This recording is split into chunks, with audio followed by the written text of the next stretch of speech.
Okay, well, hello everyone. Welcome to the centenary of the introduction of combinators.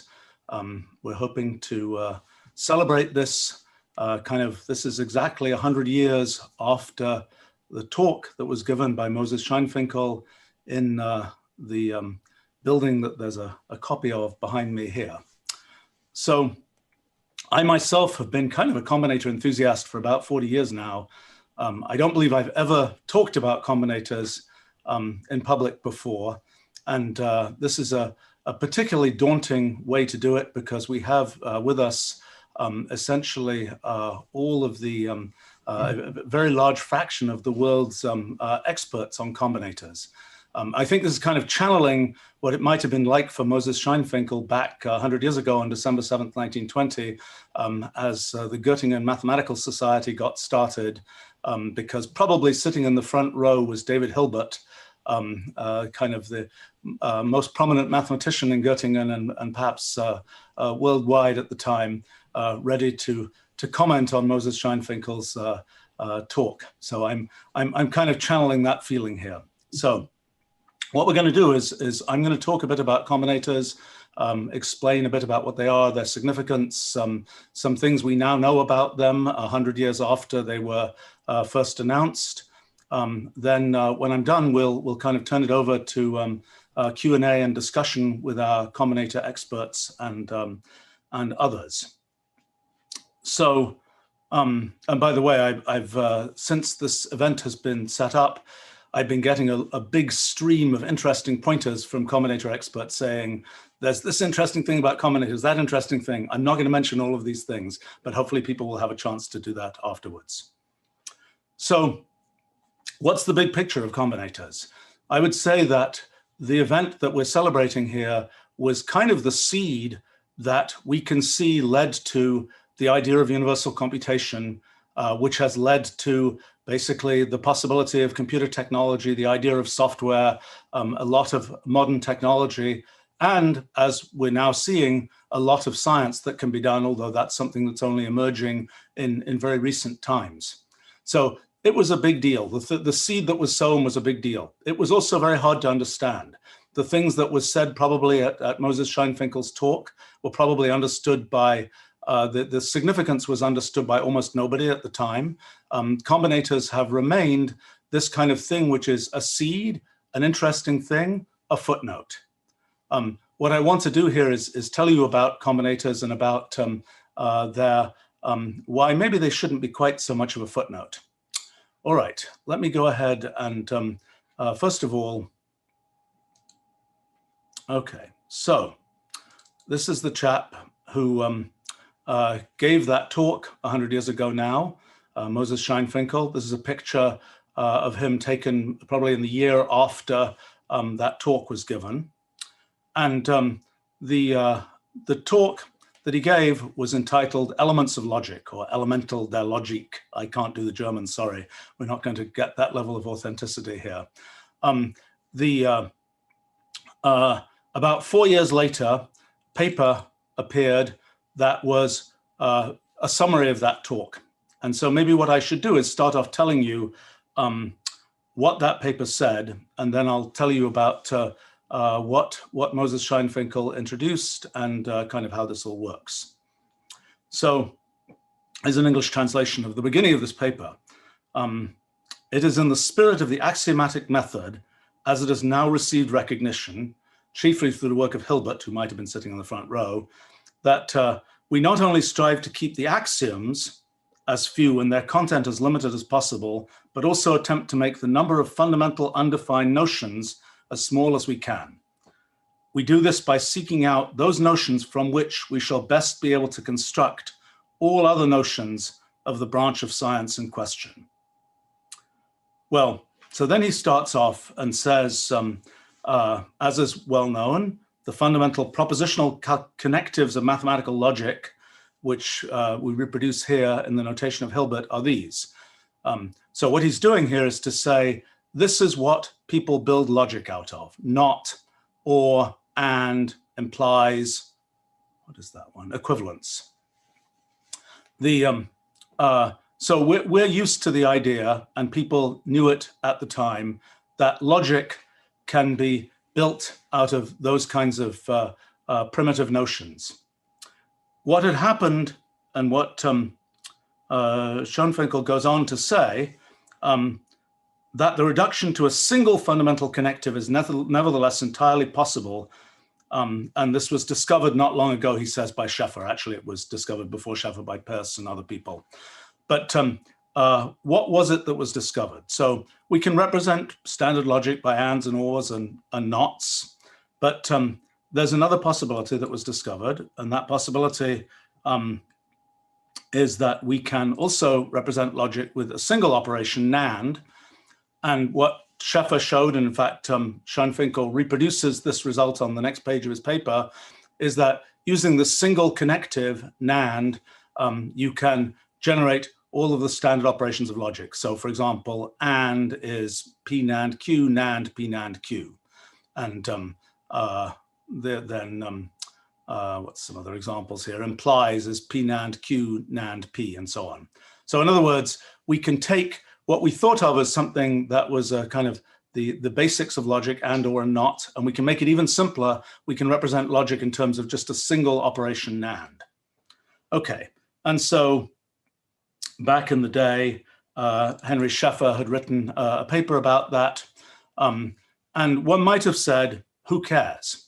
This is some very obscure feature of logic that it's possible to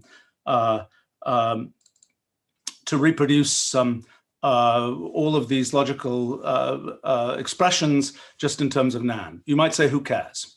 And perhaps for about 40 years or so after that was discovered, it was correct, who cares?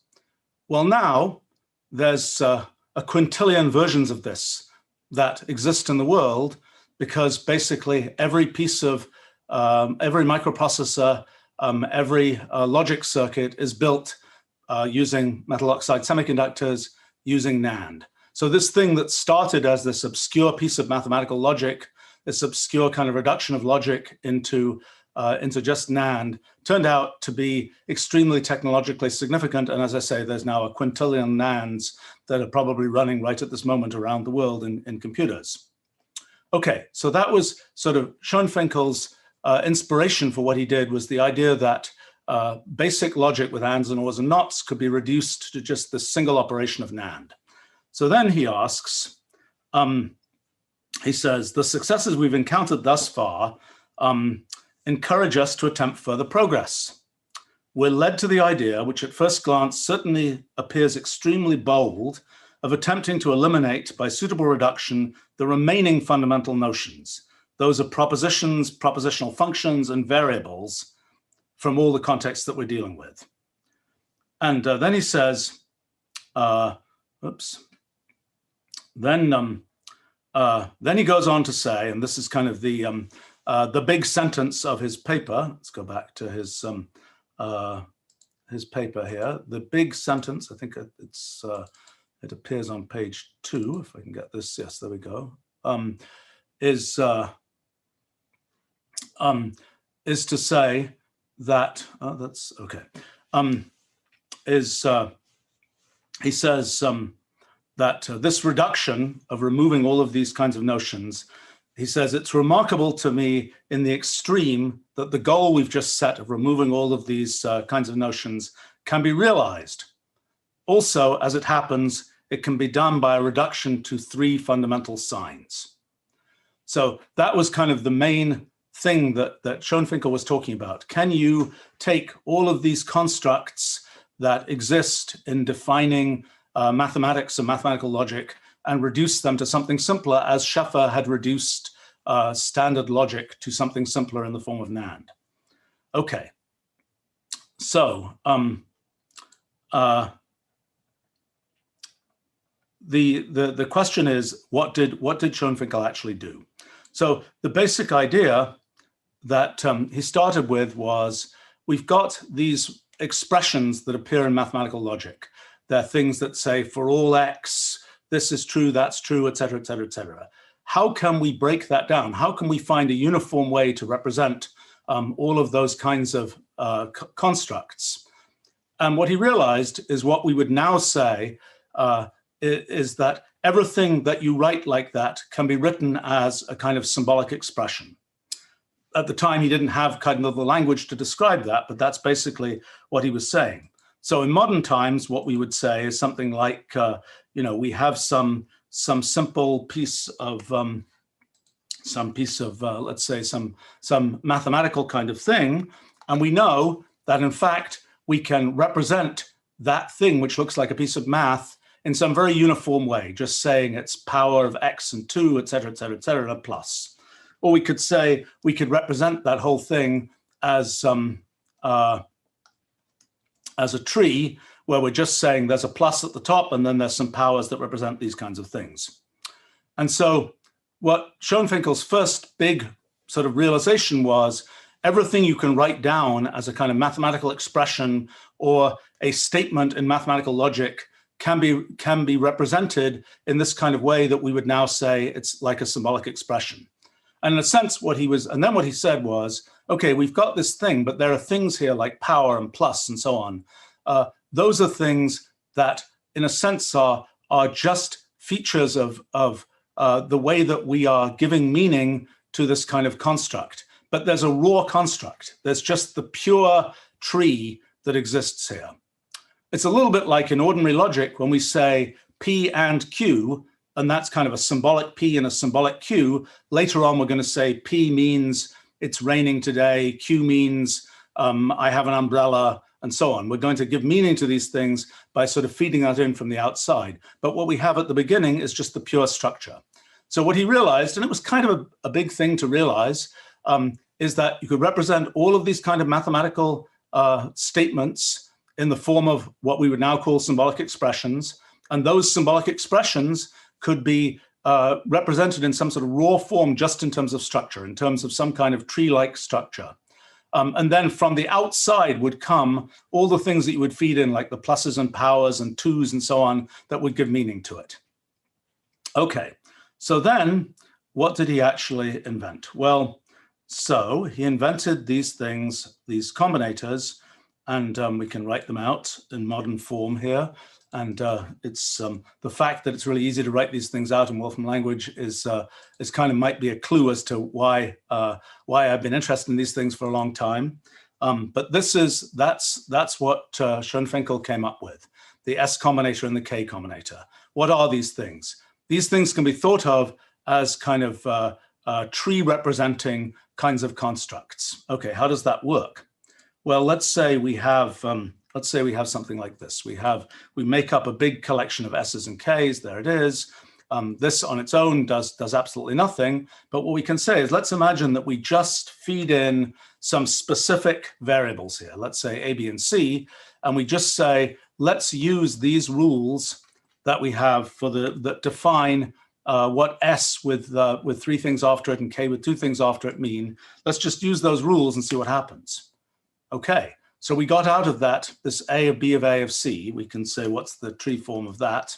What we did, oh, that wasn't very exciting. I should have done it a different way. But anyway, what we did there was we constructed this expression. What we've got is this kind of raw combinator object that basically says, given that you feed in these particular objects, construct something like this. So that was kind of the big idea, that just from those kind of primitives, you could construct anything. Now, how does this actually work? Well, it's a little bit hard to see what's going on here. Let me try and show you a better picture of that. Okay, so here's another version of that. Oops, move this out of the way. Here's another version of that, showing the series of reductions that are being made, each time applying one of those S rules or the K rule. Here's a slightly better version of that. Every time there's a red thing here, it's applying the S rule. A blue thing, it's applying the K rule. We start off from that thing at the beginning, and we end up at the end with the result that we wanted there. So it's a very bizarre thing that we can break down any of these kind of tree construction operations just into some combination of S's and K's. Okay, so, but so what? What can we really do with this? Well, the thing that Schoenfinkel realized is that you can use this to essentially, as we would now say, compute things. What can you compute? Well, for instance, one thing you can compute is the operations of ordinary logic. You can say, let's say I'm feeding in a couple of variables that I want to generate, and you can say, let me create a combinator expression that will do that. Now, in order to do this, we have to do something else, which is we have to say, how are we going to represent true and false just in terms of combinators? How are we going to start representing everything in terms of combinators? Today, it's not quite as surprising we can do this because we're used to kind of the idea of computation and the idea that we have computers and we can represent everything as a kind of, as a sort of computational structure inside a computer. But then it was, I think, not obvious at all. But in this particular case, we can say, let's take true to be, oh, that's a bizarre form of true, that's not right. And that's not right either. Something went wrong with this. I should regenerate this. Let's take false to be just to be s of k and true to be k. Then these things here, and I thought that this was generated correctly. This should be the minimum. No, these are wrong. Well, we can redo it. But these should be the minimal expressions you need with s of k of true is true and k is false, of being able to basically compute the operations of Boolean algebra. So the question is, what else can you compute this way? Well, for instance, another thing you can compute, let me pull that up, is let's say you want to do arithmetic. Well, then you have to have some representation for numbers. And one way you can represent numbers is basically just by nested s of s of s of s of s n times to represent the number n. And if you do that, you can again, let me see here. You should be able to, again, generate, let's see if I have this here. You should be able to generate. So like say, for example, this is what you can get if you want to, oops, there we go. Let's say you are going to, this is the addition of 1 and 2, where those things are represented by nested collections of combinators. Or for example, it gets a bit more complicated. You can go and you can do the same kind of thing. You can make a combinator that in that representation of numbers does multiplication. So there's that's the combinator that does that. And then you can say, this is the series of steps that you get by using that reduction rule for doing multiplication of 3 by 2. So this looks like kind of a crazy way to do things, but the most important thing is that you can go and compute. You can compute any kind of thing in this way. So, for example, there's the computation of power. There's the combinator for computing power with that representation of numbers and so on.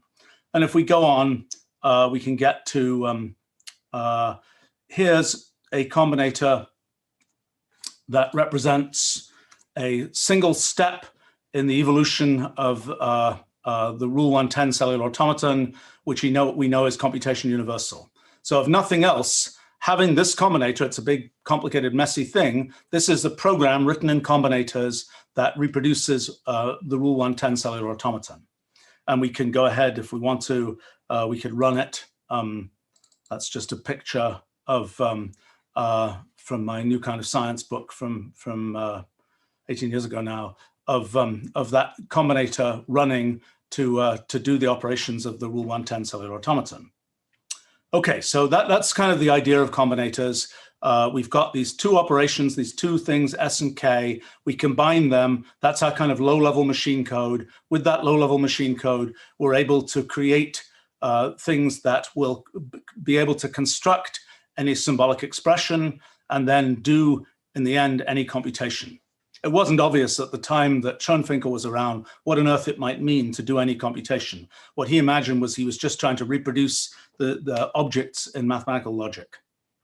Okay, but given that we have this idea of these S and K combinators, we can ask, what do these things do? If you just look at them kind of in the wild, you just look at S and K combinators on their own, what do they typically do?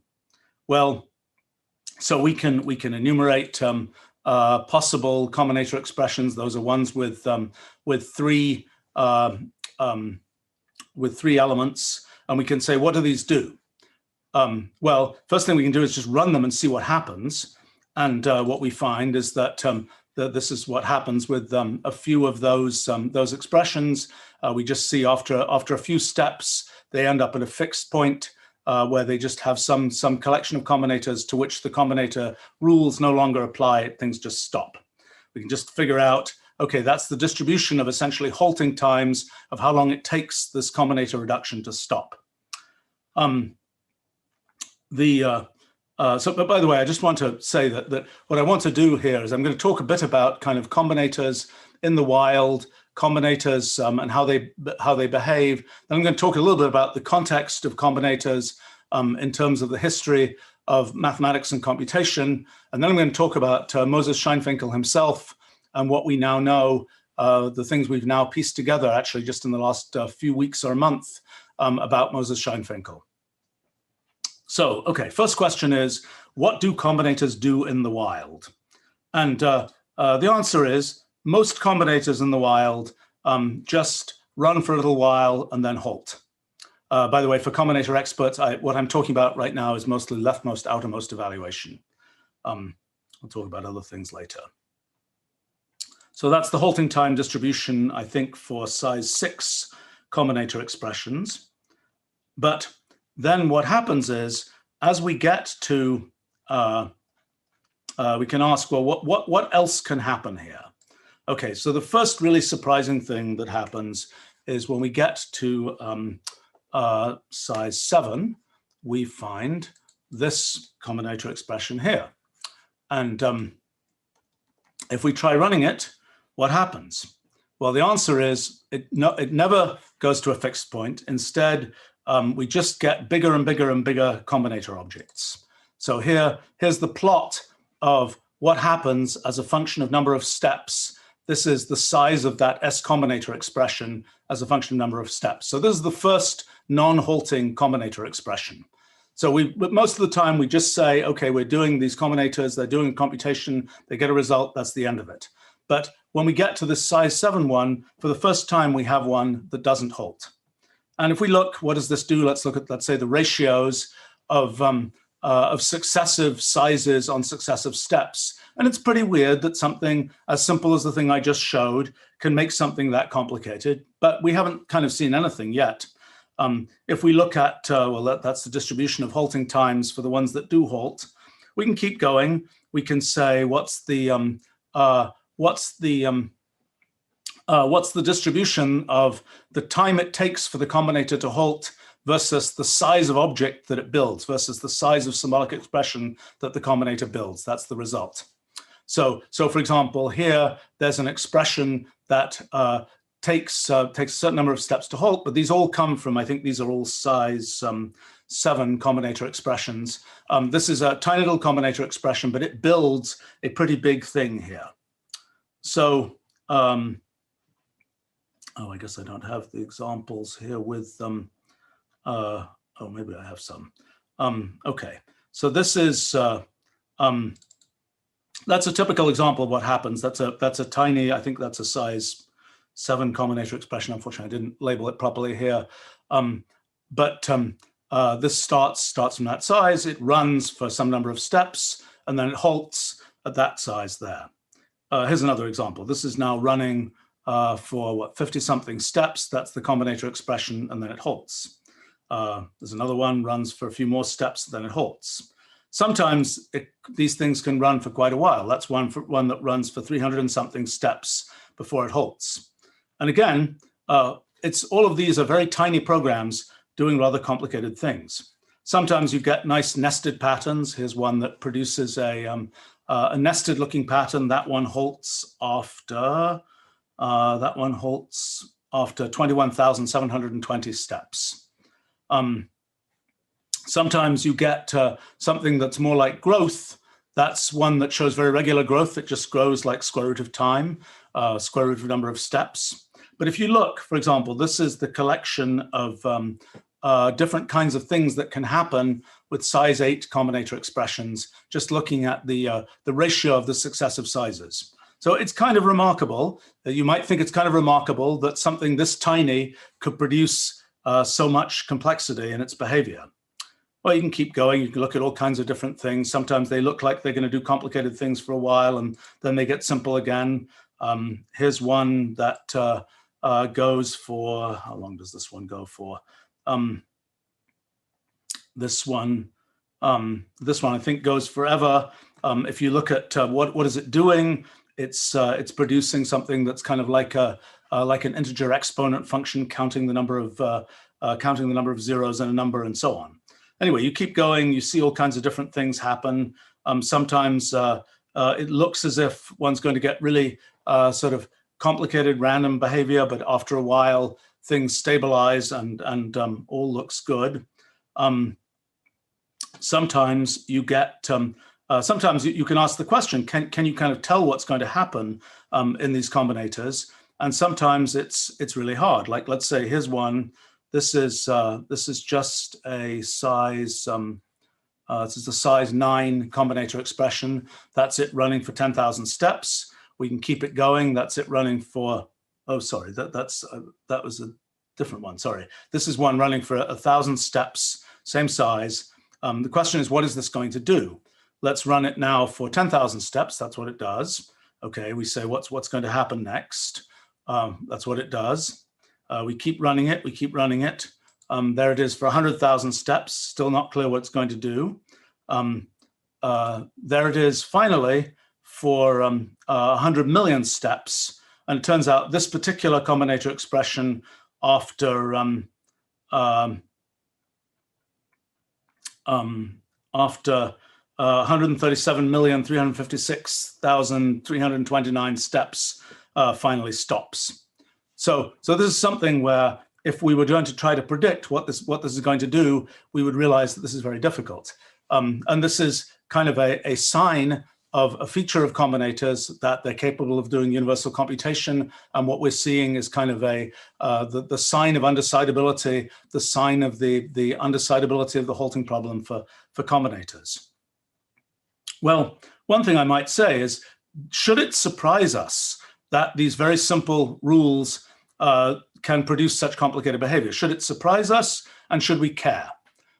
We might say, why did we build combinators? We built combinators to do useful mathematical logic. We built combinators to do computations that that we kind of care about setting up. Why do we care about what combinators in the wild do? Why do we care about this kind of natural history of combinators? Well, it's not clear that in the past one would particularly have cared. My own efforts actually probably tell one a reason one might care. Basically, the question that I started thinking about maybe 40-something years ago is the question of, if you want to make models of things that happen, for example, in nature, what is the right raw material to make those models out of? And we've had, for about 300 years, we had kind of the mathematical equations approach to having a way to make models for things. And that approach was obviously very successful. But the question was, particularly when we see really complicated phenomena, for example, in nature, the question is, what is the right raw material from which to make models of those kinds of things? And what I kind of realized is, actually, we want to be more general than just using mathematical equations. We want to use sort of arbitrary kinds of rules to represent the kinds of things that nature potentially can do to produce the kinds of behavior it does. And so that got me into thinking, well, how would we represent those kinds of rules? Well, the obvious thing to do is use programs. Then the question is, okay, so what kinds of programs might nature be using to produce the kind of behavior it produces? And so that got me into many years of kind of study of these kinds of things. I was sort of lucky in that the first type of systems that I studied along these lines were cellular automata, one-dimensional cellular automata, where the state of the system is represented just by a line of black and white cells. And all you're doing is saying, here's the rule for the system. And then you're saying, how does the system produce its behavior based on that rule? And these systems have the nice feature that you can kind of visually immediately see what's going on. And so I did a bunch of computer experiments long ago to find out when you have these very simple rules for, in this case, one-dimensional cellular automata, what do they actually do? And my first assumption was, if the rule is sufficiently simple, the behavior is going to be somehow correspondingly simple. But then, you start seeing examples like this, you keep running it a bit longer, you get things like that. But then kind of the big thing is you run, you just run all possible rules of that simple type that I was showing you. And this is kind of my all-time favorite science discovery, is this thing that I call Rule 30, which is just this very simple rule for a cellular automaton. You started off from just one black cell at the top here, and this is what it makes. Keep running it a bit longer, this is what you get. There's a certain amount of regularity over on the left, but for many practical purposes, this seems to be producing quite random behavior. In fact, the center column here is a really good random number generator that we've used for many years. So the big surprise is, contrary to what one's intuition might suggest, even things with very simple rules that you might sort of just pick at random can produce incredibly complicated behavior. Why is that important? Well, one reason it's important is because what we see in nature is the same kind of thing, that even though in many cases we know that the rules for systems are quite simple, the behavior those systems produce is very complicated. And there's sort of been this question, what's the sort of secret that nature is using to make all that complexity? And I think we now know what that is. It's basically that in this sort of computational universe of possible programs, it's actually very easy to have even very simple programs produce behavior of great complexity. Now, we hadn't really seen that for two reasons. One, because when we do engineering, we want to set things up so that the thing we build will be something whose behavior we can readily foresee. That's often been the point of engineering. That's one reason. The other reason is that with the methods of mathematics and things like this, we tended to concentrate, for example, not on the randomness of the primes, but rather on those features of the distribution of primes that our mathematical methods and theorems and so on could attack. And so this kind of, let's look at the sort of raw complexity of what can happen, even with simple rules, wasn't something that people had studied. But it's something that's out there, and it's something that's really important if one wants to understand things like the natural world. Actually, a thing that's been really significant to me to see over the past probably 20 years or so, this transition from something where for like 300 years, when people made models of things, they basically turned to equations to do that. In probably the last couple of decades, when people have made new models of things, they don't turn to equations, they typically turn to programs, and they make their models using programs. And what we're studying here is kind of the basic science of that process, of what is the basic science of what sort of programs out in the computational universe actually do. And so there's a lot to understand there, and there are some general principles about what programs out in the computational universe typically do. The biggest is this thing I call the principle of computational equivalence, which is kind of an intuitive principle, a bit like the second law of thermodynamics, to which it is deeply related, which it actually implies. It kind of gives us a sort of guiding principle for understanding what happens in the computational universe. And one of the but one of the things that, why am I talking about all of this? Well, the reason I'm talking about all of this is because combinators are, and in a sense were, a fantastic example of this phenomenon. The combinators, even though all these things that I was showing you about kind of the zoology of combinators, that's really this story of how in the computational universe of simple programs, how you can get extreme complexity of behavior. Now, what we found most recently is, having realized that, yes, it's possible to go from extremely simple programs to very complicated behavior, kind of the big thing that one might think about then is, well, what about our whole physical universe, for example? Is it conceivable that somehow the structure of our whole physical universe is just a a feature of some very simple rules like that. And indeed, rather excitingly, just in this past year, we've discovered that, yes, actually, it really is true that, in a sense, something which that it's possible to understand what's sort of underneath space and time and so on, to actually sort of find the machine code for the universe. And it's really quite a remarkable thing. And it's something where this sort of notion that one can have a simple program and have it actually show behavior that is sort of as complicated as anything, we now really know that that's the case, because we really can understand how that works in physics. And the thing that's remarkable is that from just these very simple programs, we've discovered that it's possible to reproduce this sort of, particularly the two main theories of 20th century physics, general relativity and quantum mechanics. Now, one of the things that that is sort of surprising about physics is that it's sort of possible to do physics. It might be the case that you would look at something like that Rule 30 cellular automaton and you would say, gosh, it's very hard to predict what that's going to do. In fact, that principle of computational equivalence that I mentioned implies this phenomenon of computational irreducibility that basically says, to know what this is going to do, you pretty much have no choice. You can't do something much more efficient than just running it and seeing what will happen. You can't kind of do what traditional equations-based science has considered so valuable, to sort of jump ahead and compress the sort of computational effort of figuring out what this is going to do. So one big question about physics is, okay, how come we can do physics at all? How come the universe doesn't just seem to us this incoherent mess of computational irreducibility?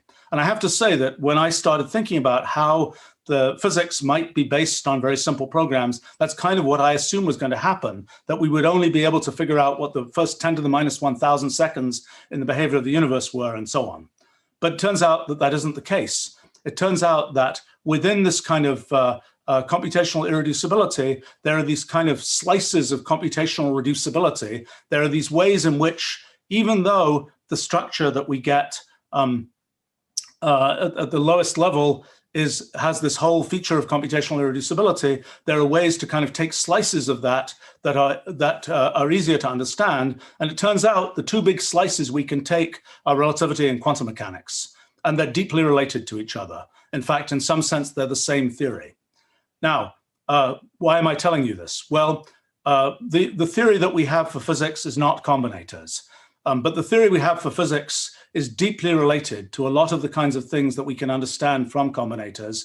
And a lot of the mathematical development of combinators and things that came from them are the things which, in the end, give us things like the validity of relativity, features of quantum measurement, all those kinds of things. So things that come out of the theory of term rewriting, theory of all sorts of things related to combinators turn out now to have a big application. And the big application is kind of the biggest thing we have, our universe actually understanding fundamental physics. I might just mention that when we talk about combinators, we can think about combinators as being how do we think about a combinator? Well, a combinator is this symbolic expression, and we can kind of represent that symbolic expression as a tree like this. So this is just like I was showing those expressions from Wolfram language at the beginning. This is just a combinator expression shown as a tree. And so when we think about the evolution of combinators, what we're essentially doing is thinking about the evolution of trees.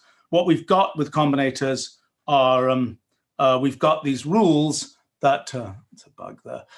We've got these rules that basically tell us how to rewrite pieces of trees. And so whenever we're looking at one of these pieces of combinator evolution, we can think of them as being a process of rewriting trees.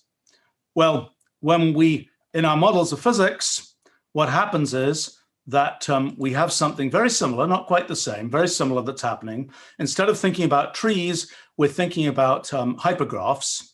And what we're imagining is that, what is our universe made of? Our universe, well, since Euclid, people have sort of assumed that our universe is just has space in it and things can be placed in space. But what we're thinking about in our model of physics is what's underneath that. What is space itself made of? It's kind of like you could ask, what's a material like water made of? And you would realize that in the end, water is is not just this continuous fluid that you might think it was, but instead it's made of discrete molecules. And so what we imagine is that the same kind of thing is true of space, and that ultimately there are these kind of atoms of space. And these atoms of space, they have no characteristics other than that they exist, and they're just these sort of points in space. And the only thing we know about them is how they're related to other points. And so instead of drawing a tree, we're going to draw a graph or a hypergraph. And instead of having one of those combinator relations, we're going to have a relation that says, this is how we're going to rewrite pieces of that hypergraph.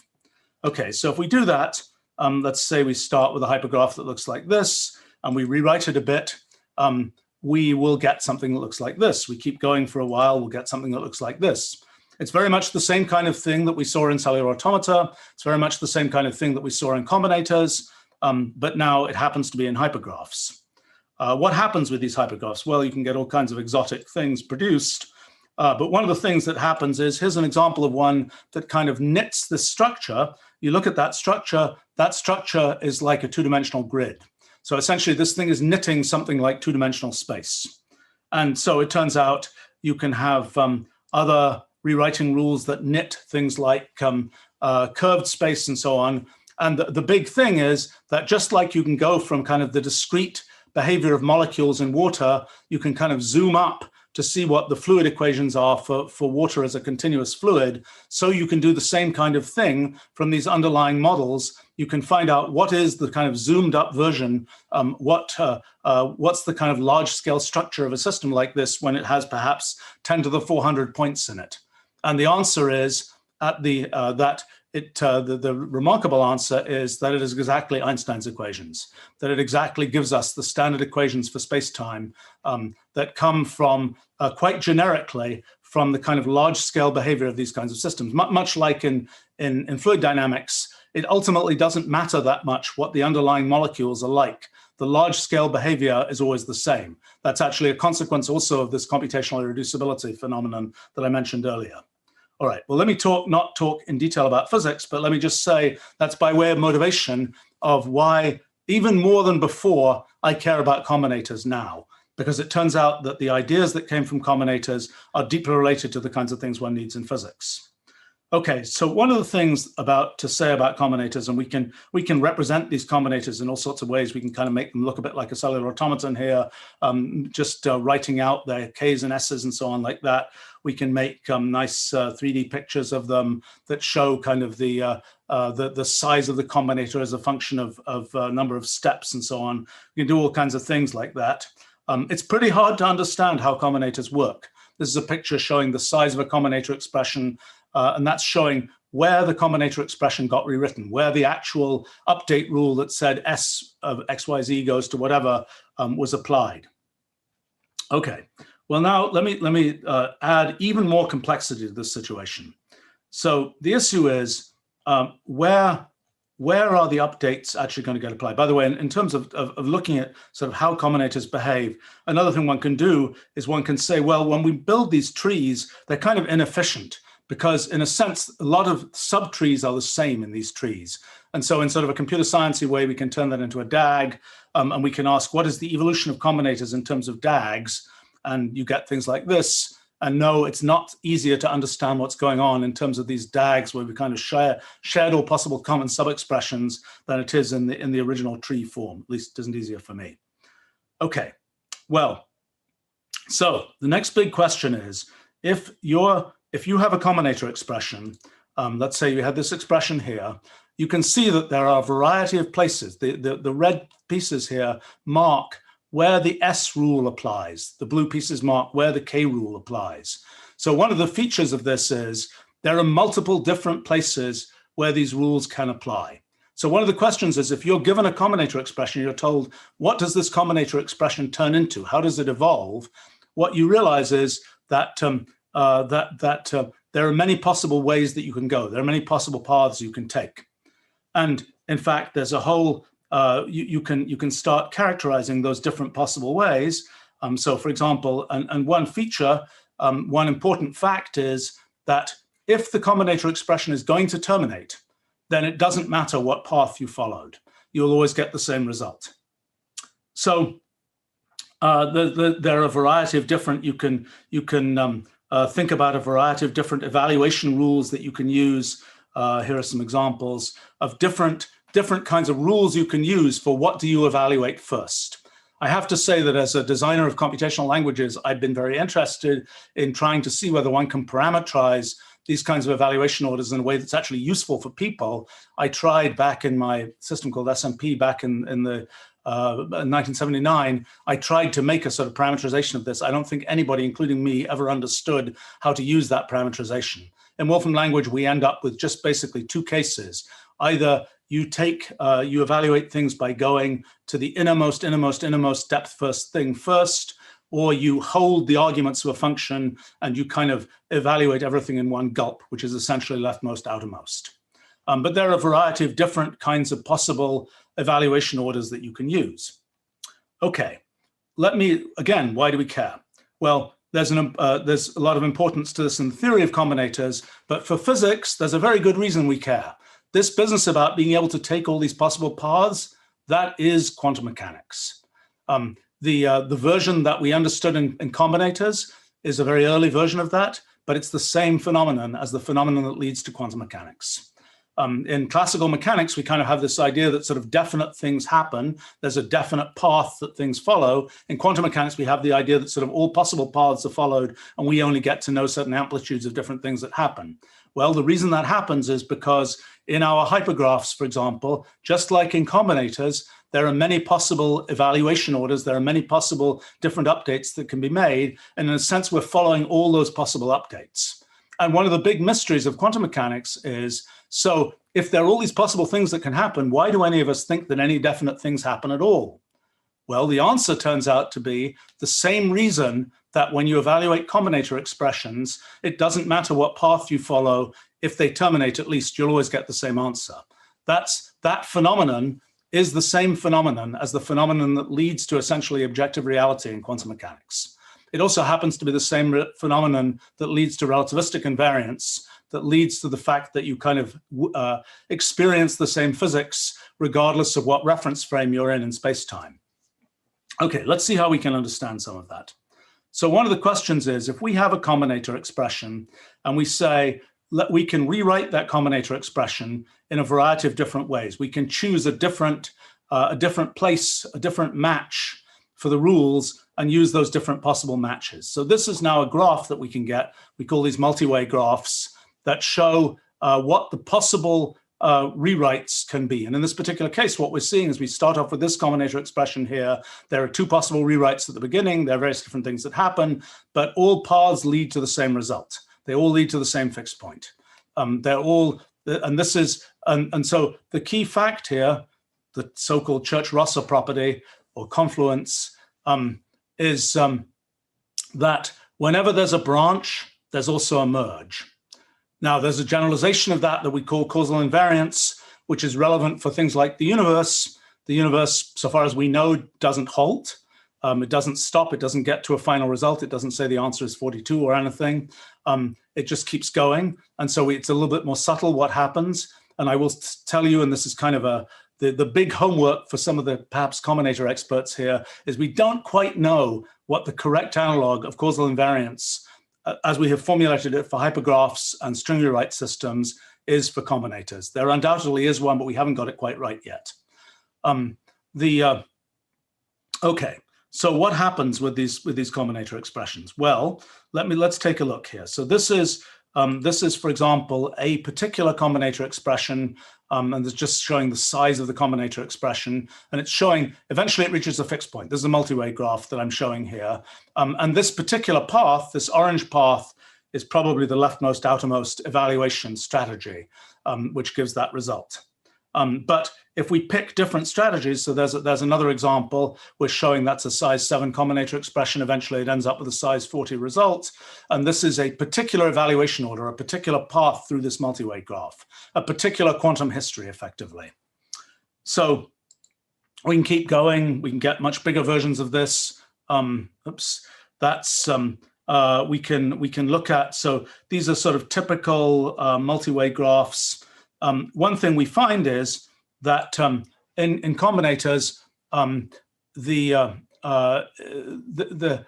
if they're going to come to a fixed point, there'll always be just one fixed point. But sometimes there'll be a combinator expression where there can be a fixed point with some evaluation order. That leftmost, outermost evaluation order will always find the fixed point if there is a fixed point. But there can also be ways to kind of get lost and just start generating bigger and bigger and bigger combinator expressions and never reach the fixed point. And you see that in the case of this multi-way graph by these orange things here are the things that are kind of still active. There's the fixed point down there that many paths reach, but some do not, and they kind of go and get lost. Now, for the universe, not getting lost is a very good thing because it means the universe keeps going. These fixed points, what do they correspond to in the universe? They correspond to space-like singularities in general relativity. They correspond to what happens at the center of, for example, a Schwarzschild black hole, where time basically stops, where all paths, if you're sucked into that black hole, all paths lead you to the singularity where basically time stops. The stopping of time corresponds to the arrival at a fixed point in a multi-way graph, a multi-way graph for hypergraphs rather than a multi-way graph for combinator expressions, but they basically look the same. So that's kind of the a thing that we see in that's one of the kinds of interesting features. And as I say, this idea of multi-way graphs is something that has been actually rediscovered in many different fields. In the study of combinators is usually called Bohm trees. I think they're called Bohm trees at least. But although I had some mail this morning from saying that maybe I'm wrong calling them that, but okay. These are multi-way graphs, at least as far as I'm concerned. Okay, well, we can ask questions about, one of the things we can do when we look at these multi-way graphs, one of the things that we learn from physics is the idea that one of the things that's important is not just to look at the kind of which combinator expression leads to what combinator expression, but also what the updating events were that led from one combinator expression to another. And in particular, here we're showing these are the actual updates that led from one expression to another. So there's an important question we can ask about those updates. And the question is, what is the causal dependence? What is the causal relationship between those updates? Why is that important? It's important because in physics, we observers are embedded inside the universe. We don't get to see the universe from the outside. We don't get to see all the kind of states of the universe from the outside. All we get to do is to say, we know what's happening to us. We can look out at the rest of the universe and we can sort of compare what's happening there to what's happening with us. And what that turns into is the statement that the only thing we are ever going to be sensitive to is the network of causal relationships between things in the universe. And so what happens is, in this case of this combinator evolution, what we're saying is what really matters is these updating events and the causal relationship between these updating events. What do I mean by that? What I mean by that is that when we do one of these updating events, in order to do an updating event, that certain inputs need to exist to allow that updating event to occur.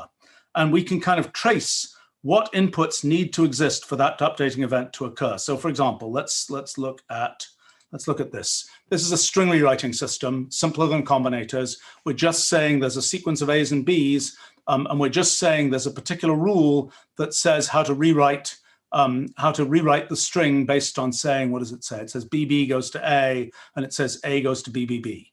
And we're just using that here. And these yellow areas are the updating events that are applied to this string.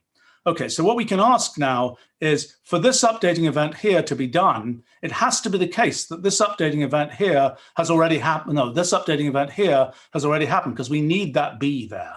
So what this is, we can think of this as like these updating events are like applying functions. We need the input for a function to have been provided for the output from a previous function in order for that function to run.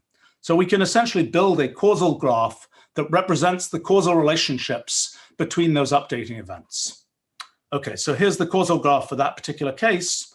Now, big fact, as soon as there is this property that paths converge, this causal invariance property, it implies that this causal network of which updating event depends on which updating event, you always get isomorphic causal, you always get the same causal graph. It doesn't matter what the microscopic updating order that you use is, you'll always get the same causal graph. And why does that matter? Well, one reason that matters, let me show you an example here, is we can look at, let's say, here's a string rewriting system. This is just one that sorts BA goes to AB. But we can say, let's do these updatings in a different order. Let's effectively pick a different reference frame, a different way of sampling what can happen in the system. Well, what does picking that different reference frame mean? We're basically picking a different kind of foliation of this. We're picking a different choice of what we mean by successive moments in time in the system. And it turns out that by picking that different reference frame here, we're essentially doing a boost, a relativistic transformation. And in fact, what we'll find even in the string rewriting system is that we will get Lorentz transformation. We'll find out that the string rewriting system obeys special relativity. It's a consequence of causal invariance that you get special relativity, that the reference frame, that the order of updating events that you use, essentially the evaluation order you use, the fact that the evaluation order doesn't matter is the same statement as the fact that the relativistic reference frame you use doesn't matter. It's also the same statement as the different quantum measurement approaches you can use give you the same result, or in other words, that there is an objective reality in quantum mechanics. So that's the that's what it means to that. That's why we might care about looking at this kind of network of causal relationships between updating events in combinators. And I'll just show you one or two things there. Let's see. That's a typical causal graph that represents the causal relationships between updating events in combinator expressions. This is actually a multi-way causal graph. So on top of that multi-way system that shows all the different possible branching paths for combinator evolution, this is showing the causal relationships between all of those paths. And things get really quite complicated quite quickly. But the main point is that there's a representation of these combinator evolutions in terms of causal graphs, just as there's a representation of the evolution of the physical universe in terms of causal graphs. That turns out to be the representation that we are sensitive to, and the fact that that's what we're sensitive to is what leads to relativity in quantum mechanics. Now we can ask questions about so you might ask, what's the detailed analogy between combinators and physics? Well, in physics, we can think about different events that happen and their relationships. So for example, there are time-like related events. There are time-like separated events. What does that mean? It means one event happens and that event in time can lead to another event. That's sort of a simple causal relationship between events. Another possibility in physics is that events are space-like separated.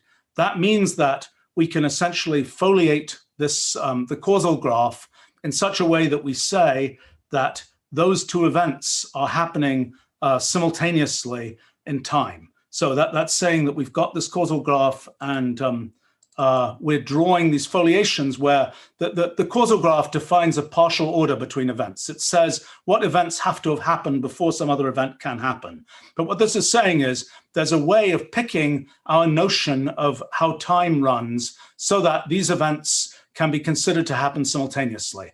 These events can be considered to be laid out in space rather than in time. They're space-like separated. There doesn't seem to be a good analog of that in combinators, although maybe we just haven't found it.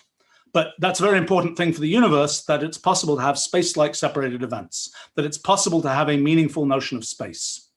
Okay, there's another type of event, there's another type of separation, and that's what happens in the multi-way graph. In the multi-way graph, okay, here's a multi-way graph with some foliations here. This one is sort of representing, this is a string rewrite system, this is kind of representing what happens in quantum mechanics with quantum observation frames. There's a kind of a second kind of separation between things.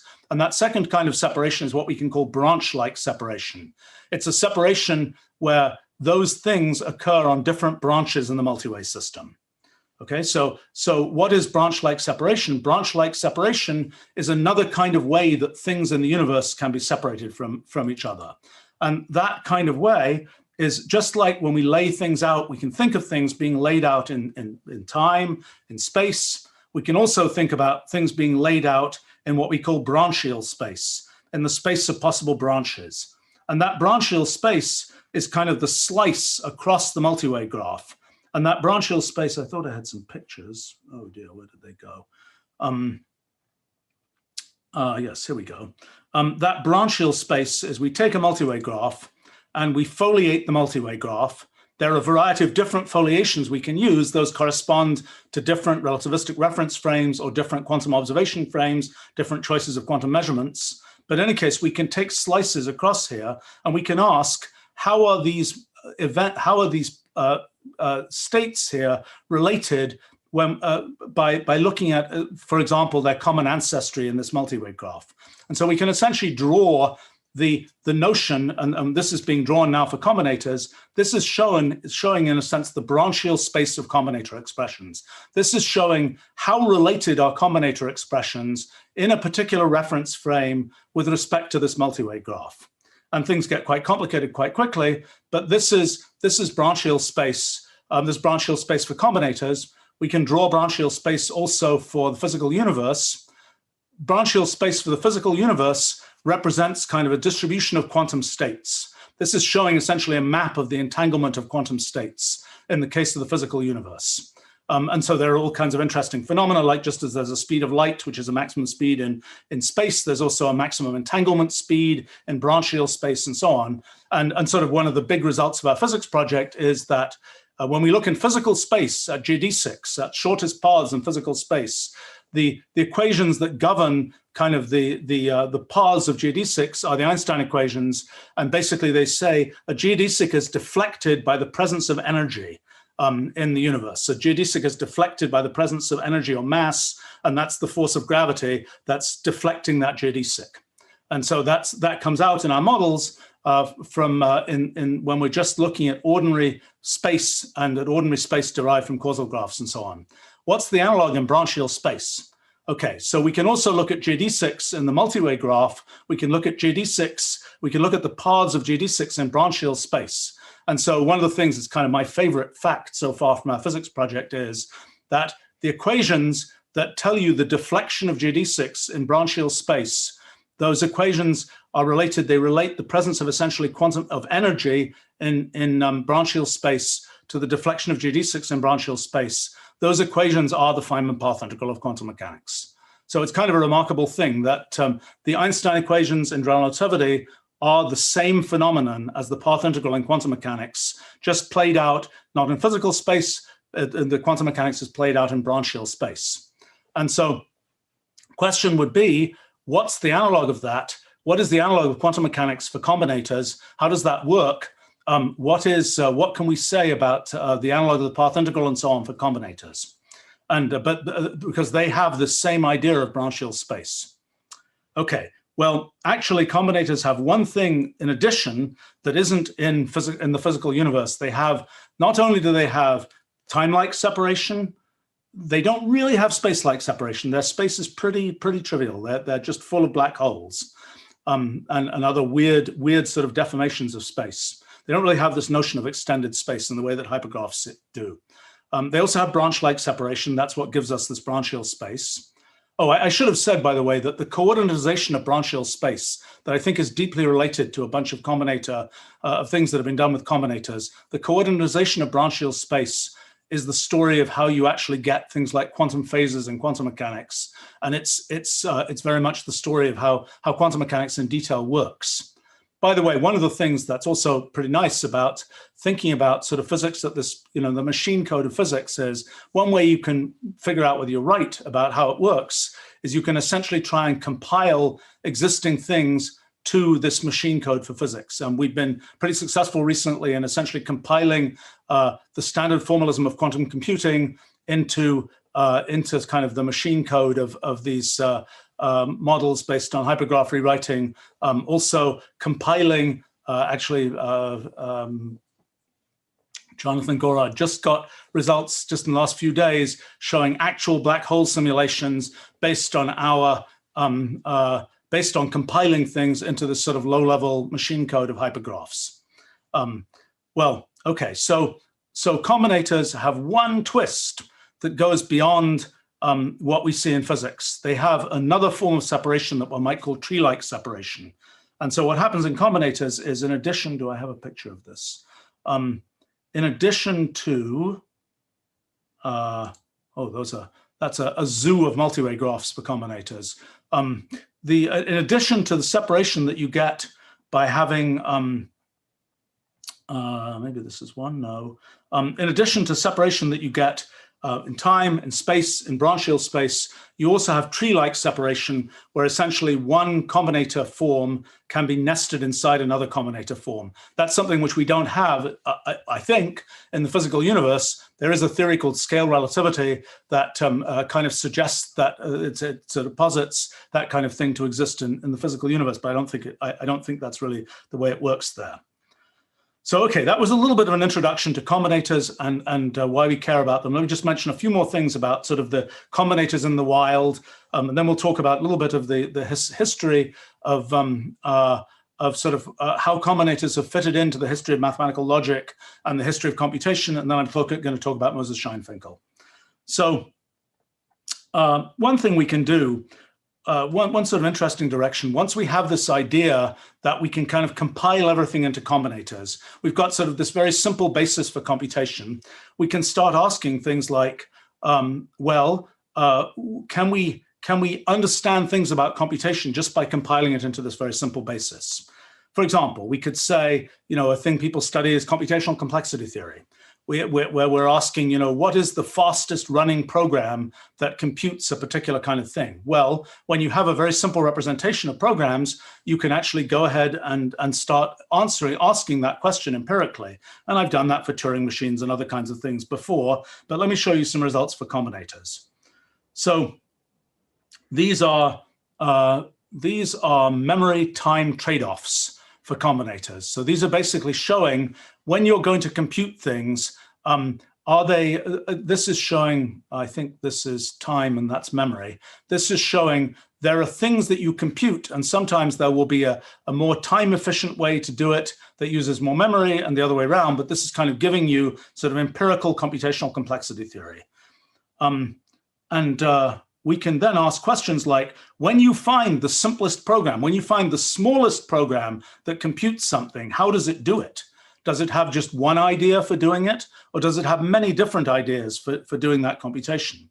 And so you can ask these questions about that this is a particular thing where these are the shortest programs that compute a particular thing. And it's kind of showing the different ideas that these programs use to do that computation. And you can do the same kind of thing. Not only can you deal with that with deterministic computations, you can also do that for non-deterministic computations using multi-way graphs. Multi-way graphs are kind of the story of non-determinism. They're kind of the representation of non-deterministic processes. Now, another question you can ask then is, let me see, what do I have here? So this kind of empirical computational complexity theory, you can also ask questions like, okay, if we're going to compute, those are just two examples of computing x of x. I think that's the multi-way graph that shows those computations and different paths through it. But one thing we can ask is, if we're going to compute, if we want to compute a particular thing, what is, for example, the shortest program that computes it? And for example, when we look at short programs, what can they actually compute? So this is for programs up to a certain size. This is showing what X expressions can those programs compute. And so we see that these are essentially the X expressions that are easy to compute, that have low algorithmic information content. They come from very small programs, but we can compute them. Remember that we might have thought that everything that comes from a small program must somehow be simple, but then we see things like Rule 30 or things like the things we've seen with combinators, and we realize that isn't true. In fact, it's probably not even true. Our whole universe is an example of something that probably comes from a simple program and presumably isn't so simple, or we shouldn't consider it that way. So, okay, we can ask these questions about questions like, if we're trying to generate different kinds of numbers, what's the algorithmic complexity of generating different kinds of numbers? We can explicitly ask that for combinators. We can ask kind of what their sort of how they do with computational complexity theory. Now, one question we might ask is, when we're thinking about combinators and we're thinking about the fact that they can compute anything, well, we don't tend to use them as practical computers. Could we do that? One of the things could we, for example, could we make something, let's say with molecules, that actually implements combinators? I don't think it quite works with combinators, but I think things very much like that, it will be possible to do this with them. I mean, one of the things that's come out of my whole effort of my sort of new kind of science of exploring the computational universe is this idea that if you want to get computation, it's easier to get than you might possibly have imagined. And I've been on a hunt for many years now for sort of the simplest universal computers of various kinds. So for example, I mentioned that Rule 110 cellular automaton that's very simple. Let me show you, well, there's another example. Oh, I'm gonna have to type it in. Another example that we found is for Turing machines, we know this is the very simplest Turing machine that is universal. So I've been very interested in this question of what is the threshold of universality in different kinds of systems. For cellular automata, we know that the simplest cellular automata with just two states per cell and nearest neighbors gives universality. For Turing machines, it takes 2 states, 3 colors. That's the simplest possible universal Turing machine. The question is, it's taken a lot of work to find these simple examples of universality. The remarkable thing is that Moses Scheinfinkel found something that is really close, probably, to an absolutely minimal version of universal computation, but it was the first universal computation thing that was ever found. By the way, one question you might ask is, if you just look at just the S combinator, forget there even exists a K combinator. If you just think about the S combinator, what does it do? Can it itself on its own do really complicated things? The answer is yes. And in fact, I think it's even very possible that the S combinator alone is computation universal. One result, and I think we have the originator of that result here. Let's see if I have a nice picture of it. Oh, drat, I don't seem to. Let's see. I thought I had a nice picture of this. One result, due to Johannes Waldman from 2000, is that for S combinators, oh, I thought I had this picture. There is essentially a finite state machine, a tree automaton, that can basically take one of these combinator expressions and, yeah, here we go. That's a very bad version of it. And essentially evaluate. It can tell you from a combinator expression, it can tell you whether that combinator expression, if it involves just S's, is going to terminate or not. It can immediately tell you that by just essentially using this finite state machine to just evaluate the tree. You can work out, is this thing going to halt or not? So in a sense, that's like saying for a cellular automaton, you can say, well, for rule 30, even though there's much we can't say about it, we can very easily say it's going to go out at maximal speed on each side. This is the same kind of thing. We can say this very fundamental fact about an S combinator expression, we can sort of immediately say, oh, it's not going to halt. The question is, within such expressions that don't halt, what happens? You know, when we first thought about computation, we thought about computation as you give input, grind, grind, grind, you get output. It's kind of a thing where you get to a result where things halt. But in modern times, our computers we don't usually want them to just halt. Really, computation is a story of things that continuously happen, and we just have to sort of tap into that and get the results we want. And so the question is, can one do that for the pure S combinator? Can one actually find that that Schoenfinkel didn't even need a K combinator? An S combinator alone would have been enough to give universal computation. My guess is that that will work, and that there's sort of a harness that can be put on S combinators that will essentially let you run them to do any computation one wants. That's something that I will be surprised if that's not the case, because in sort of searching the computational universe for different kinds of systems, whenever the behavior of those systems doesn't seem sort of obviously trivial, it's turned out that those systems are capable of universal computation. And either there's some very basic mathematical facts that we could discover that would allow us to sort of unravel the complexity of S combinators, or they're going to be computation universal. Okay. Well, so that was sort of a rather long description of combinators and why we care about them. I just wanted to say that in terms of thinking about sort of what the foundations of computation might be, we've been definitely going down. We've done the 1910 NAND Sheffer route for computation. That's how all our computers get made. We didn't do the Combinator 1920 route. It's not clear whether we could instead do that. It's not clear whether when we start to build computers out of individual molecules, for example, whether in fact that isn't a good route to go. Those are interesting things to explore.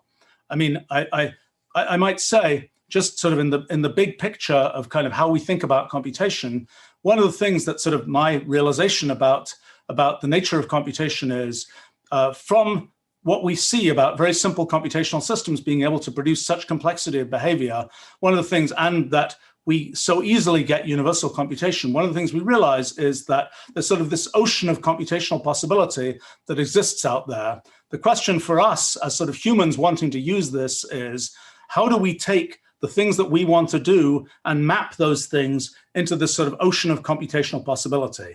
And in a sense, the story of a lot of my life has been to try and design computational language that bridges that divide between what we humans like to think about and what's possible out in that sort of ocean of computational possibility. And that's I mean, what I've been trying to do is to kind of build that sort of notation that we can use. It's kind of the analog of the effort that people did 400 years ago to build kind of mathematical notation to kind of define how you talk about things mathematically. My interest has been to define kind of how you talk about things computationally, and to do that not just at the level of raw computation, not just at the level of what computers intrinsically do, but at the level of computation that we care about as humans, whether we're interested in geometry or graphs or things about movies or things about geography or whatever else, to essentially have a notation for computation that that bridges kind of what we humans care about to what is possible in the computational universe. That provides kind of the kind of notation that, in the case of mathematics, once mathematical notation was invented, people could invent algebra and calculus and so on. It's kind of the analog today is, once we have this kind of computational language, we can then really start to build the computational X fields and so on. So one of the things that, and so there's sort of a,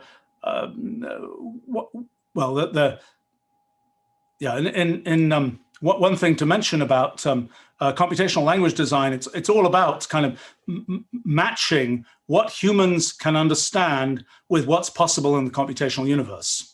And one of the problems with combinators is they're pretty hard to understand. One of the features of combinators is you don't ever have to name variables. When you have a combinator, when you have some combinator expression, it just tells you the tree is going to be built this way. The symbolic expression is going to be built this way. You don't have to say, well, I'm going to call one piece of the tree X, another piece Y, and so on and so on and so on. If we look at kind of what's happened in the history of combinators, kind of the core ideas of combinators and how they work, essentially all of those ideas have been well integrated into computation as we now practice it. The one that hasn't is this don't name anything. Now, of course, in human language, we're used to naming things. We have nouns, we have pronouns. It is very important to us as humans that we get to name things. We get to kind of give symbolic names to things in the world. But combinators don't do that. Combinators just have this kind of raw representation that just says you put all these pieces this way and this way and this way and this way, and then the whole thing assembles itself. They don't give names to things. So I've been very curious for a long time. Is there a way that we can use that? Is there a way that people will understand that? Will people ever understand that? If we look at the history of kind of intellectual development, there are things that even 30 years ago, for example, I couldn't have put into a computational language because people just didn't understand those things. But gradually, there's enough ambient understanding. There are words that get invented for things. People say, oh, yes, I know what that means. You can then reason in terms of it. You can then put it into a computational language. There's a question of, is that going to be possible for combinators? We're at 100 years now, and combinators are not things that humans normally understand.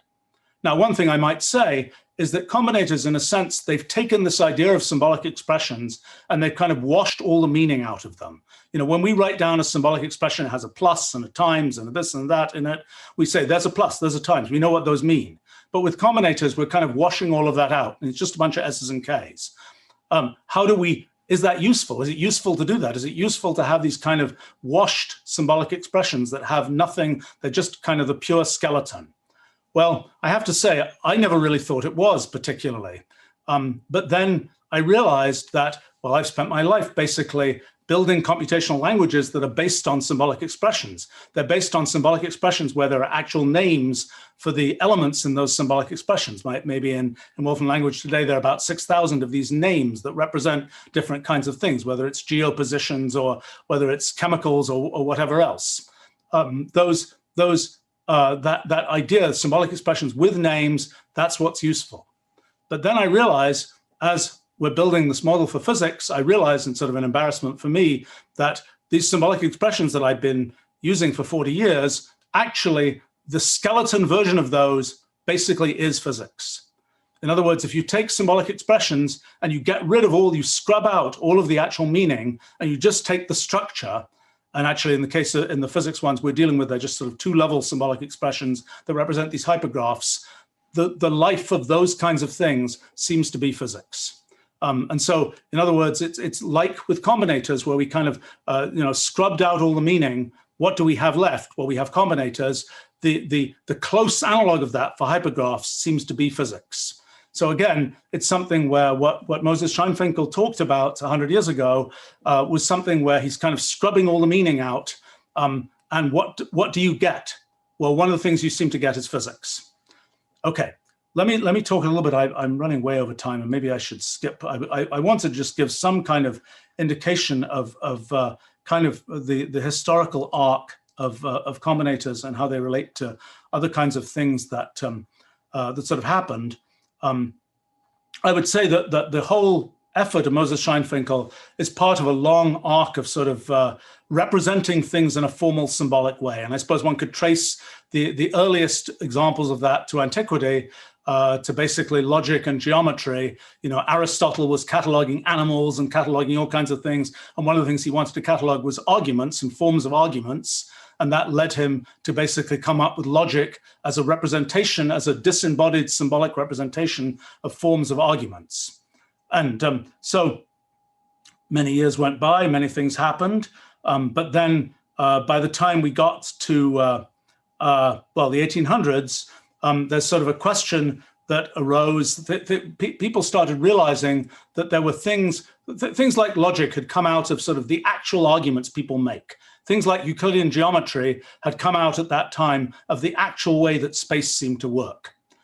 I now think that the very first assumption of Euclid about the continuity of space is wrong, but be that as it may, it did very well to go from our perception of space to these sort of axiomatization of geometry. But so then what happened in the 1800s and with group theory and then Lobachevsky's work on non-Euclidean geometry and then transfinite numbers, things like that, was this idea that you could make up formal systems where you could say, these are the rules for the system. I don't know whether this corresponds to anything real, so to speak, but they're just these formal rules for a system, and I can go and work things out based on these formal rules. So one of the things that was needed when you started talking about formal rules, I mean, today when we talk about formal rules, we have a framework for talking about those. It's computation. When we say formal rules, that could be translated into essentially programs. But back in those days, there wasn't any such translation. People didn't know that. And so there's a question of how would you represent these formal rules? And that was partly a story of mathematical notation, partly the story of sort of developing a way to represent formal rules. And so, sort of a big piece of progress in that. There were a variety of different steps. People like Leibniz were involved in it. Other people, Frege, 1879. I can never say this. Big Griffiths Schrift, his kind of concept script, which was kind of a way of writing down what we would now call predicate logic, things with quantifiers and so on.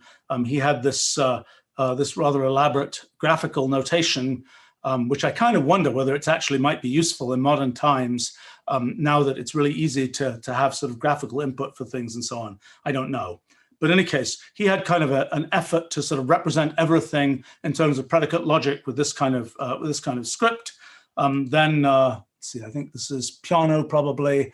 Piano developed a kind of a similar formalization. He just, for good measure, he actually developed his own natural language based on Latin that was going to be used to represent the textual parts of things as well as the notation for the mathematical part. But kind of the idea was, let's take sort of everything we can talk about in mathematics and find a notational way to represent that. And sort of a big, at least a big sort of PR stunt of that was in 1910, Whitehead and Russell started publishing their ultimately 2,000-page Principia Mathematica book, where they wanted to show that basically all the things we normally talk about in mathematics could be reduced to and notated in terms of the concepts of logic. And they were very proud of, I think it takes them until page 400 or something to talk about the number 2 and so on. This stuff is very hard to read. I think it's actually a great example of really bad language design. There are just many, many, many things wrong with it that sort of a modern language designer can look at it and say, that was just the wrong way to do it. But in any case, it was in its time, it was very influential in giving people the idea that maybe one could build sort of everything in mathematics just from logic. Maybe one could represent everything in mathematics from the constructs of logic, and maybe one could build up all the ideas of mathematics that way. And one person who was very interested in related things was David Hilbert. So in the 1890s, he'd started thinking about, okay, given the Euclidean geometry, Euclid had certain informal axioms for things. Is there a way to kind of tighten that up? By the way, I recently just did a big study of sort of the empirical metamathematics of Euclid. That's the axiom network of Euclid. He has 10 axioms, 465 theorems that are proved, and that's kind of the network of what gets proved from what. In a sense, we can think of, by the way, these multi-way graphs as like metamathematical space. They are the space of all possible theorems that can be proved. And that's kind of the underlying space. Then what somebody like Euclid gets to do is to say, from that underlying metamathematical space, where should we humans populate? Which of all the possible theorems that we could prove, which ones should we care about? What is the geography as opposed to the geometry of metamathematical space? And that's just an example of kind of a simple empirical metamathematics. This is one for, I think that one's probably for metamath. That one is for lean. Those are just the proofs of the Pythagorean theorem in those systems. But these are kind of representations of kind of metamathematical space. But so, Hilbert was interested in this question of sort of how can you tighten up the axioms of geometry? How can you really make sure that just as a formal mechanical process, you can go from the axioms to just grind out the theorems that Euclid had, or in fact, in general, all possible theorems of geometry. So Hilbert was interested in that. In 1900, he starts giving his big list of problems and so on. Then, for about 20 years, Hilbert kind of lost interest in those kinds of things. And instead, he got interested in something very close to my interest. He got interested in the foundations of physics. He got interested in wondering whether, in fact, just as one had been able to sort of mechanize and figure out there are these axioms that make mathematics, can we similarly axiomatize physics? And actually, the thing he was most interested in was, can we go from an atomistic description of nature to the continuum? And that turns out to be exactly what we need for our current theory of physics. And it's kind of amusing that in Hilbert's 23 problems or something that he gave in 1900, some of those problems have fallen to undecidability, like Hilbert's 10th problem and so on. It's turned out that he said, prove this, do this, and it's turned out that's just not doable. Because of undecidability, because of essentially the sort of infinite consequences of computational irreducibility. Well, I think it was Hilbert's 6th problem was find an axiomatization of physics. And I think we can think of our project as, in a sense, an effort to do that. And that problem is going to fall the same way to computational irreducibility and undecidability as a bunch of other Hilbert's other problems. So it's just a funny footnote to these kinds of things. But anyway, so for many years, Hilbert was mostly interested in the foundations of physics. Then towards the end of the 1910s, he got interested again in the foundations of mathematics, And there was at that point with Whitehead and Russell and so on, there was a sort of big push to find, can we find the simplest foundations for everything? And so, for example, even when Whitehead and Russell heard about Scheffer's results about about NAND, they said, oh, we can, in the second edition, they kind of say, oh, we can actually make our logic even simpler by doing this. I might say that when you're dealing with NAND logic, one of my little achievements in life was finding the very simplest axiom system. It turns out to be a single axiom for Boolean algebra in the case of NAND. That's the result. And there's I found this in 2000. There's a giant proof of it that you can now just do in Wolfram language. It takes a few seconds, and you can kind of see what the network of lemmas is that makes it. But this is kind of a minimalized version of kind of what you would need to launch some of the things that were, for example, in Principia Mathematica. But in any case,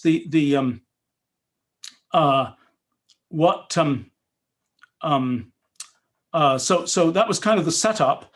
Was at the time Hilbert had gotten interested in gotten reinterested in these kind of foundations of mathematics, and had this kind of idea that if you could represent mathematics in some very simple form, then and get all of its axioms, you could then just sort of grind out all the true theorems of mathematics. Not everybody, okay. Well, Moses Scheinfinkel, as we'll talk about, was in Göttingen and was deeply influenced by what Hilbert was trying to do, by Hilbert's sort of program of can you turn all mathematics into axioms and then just grind out the results of mathematics. And so in a sense, what he did was came out of that tradition. He was attempting to sort of do the minimal version of that Hilbert program. What is the very simplest kind of foundation which one can build this out of? Let me just sort of skip ahead here. By the way, I might say that I posted today 3 rather large essays about combinators. I had started a couple of months ago thinking, oh, I should write down some sort of centennial thoughts about combinators. They got a bit long. It's probably about 300 pages now there. Both about sort of combinators in the wild and about the significance of combinators and about the history of Moses Scheinfinkel. But let me just say that kind of the sort of the what happened with combinators. Let me just mention it, make a few comments. So I'll talk about in kind of the history of combinators. After Moses Scheinfinkel gave his talk, basically nothing happened. Nobody referred to these things. Nobody cared. Until a chap called Haskell Curry discovered Scheinfinkel's paper. He had been thinking about similar kinds of things. I'll talk about exactly what he thought about and how it related to Scheinfinkel later. But he kind of launched this effort to really understand combinators and understand them as a sort of combinatory logic. Some of the people who are here were students or grand students of Curry's, and that was kind of the big push for combinators. I think the thing, a large part of what was being done there was an attempt to sort of mathematicize combinators, an attempt to sort of turn them into something more algebraic, more controllable by standard mathematics. They're actually very computational creatures. That's actually really hard to do.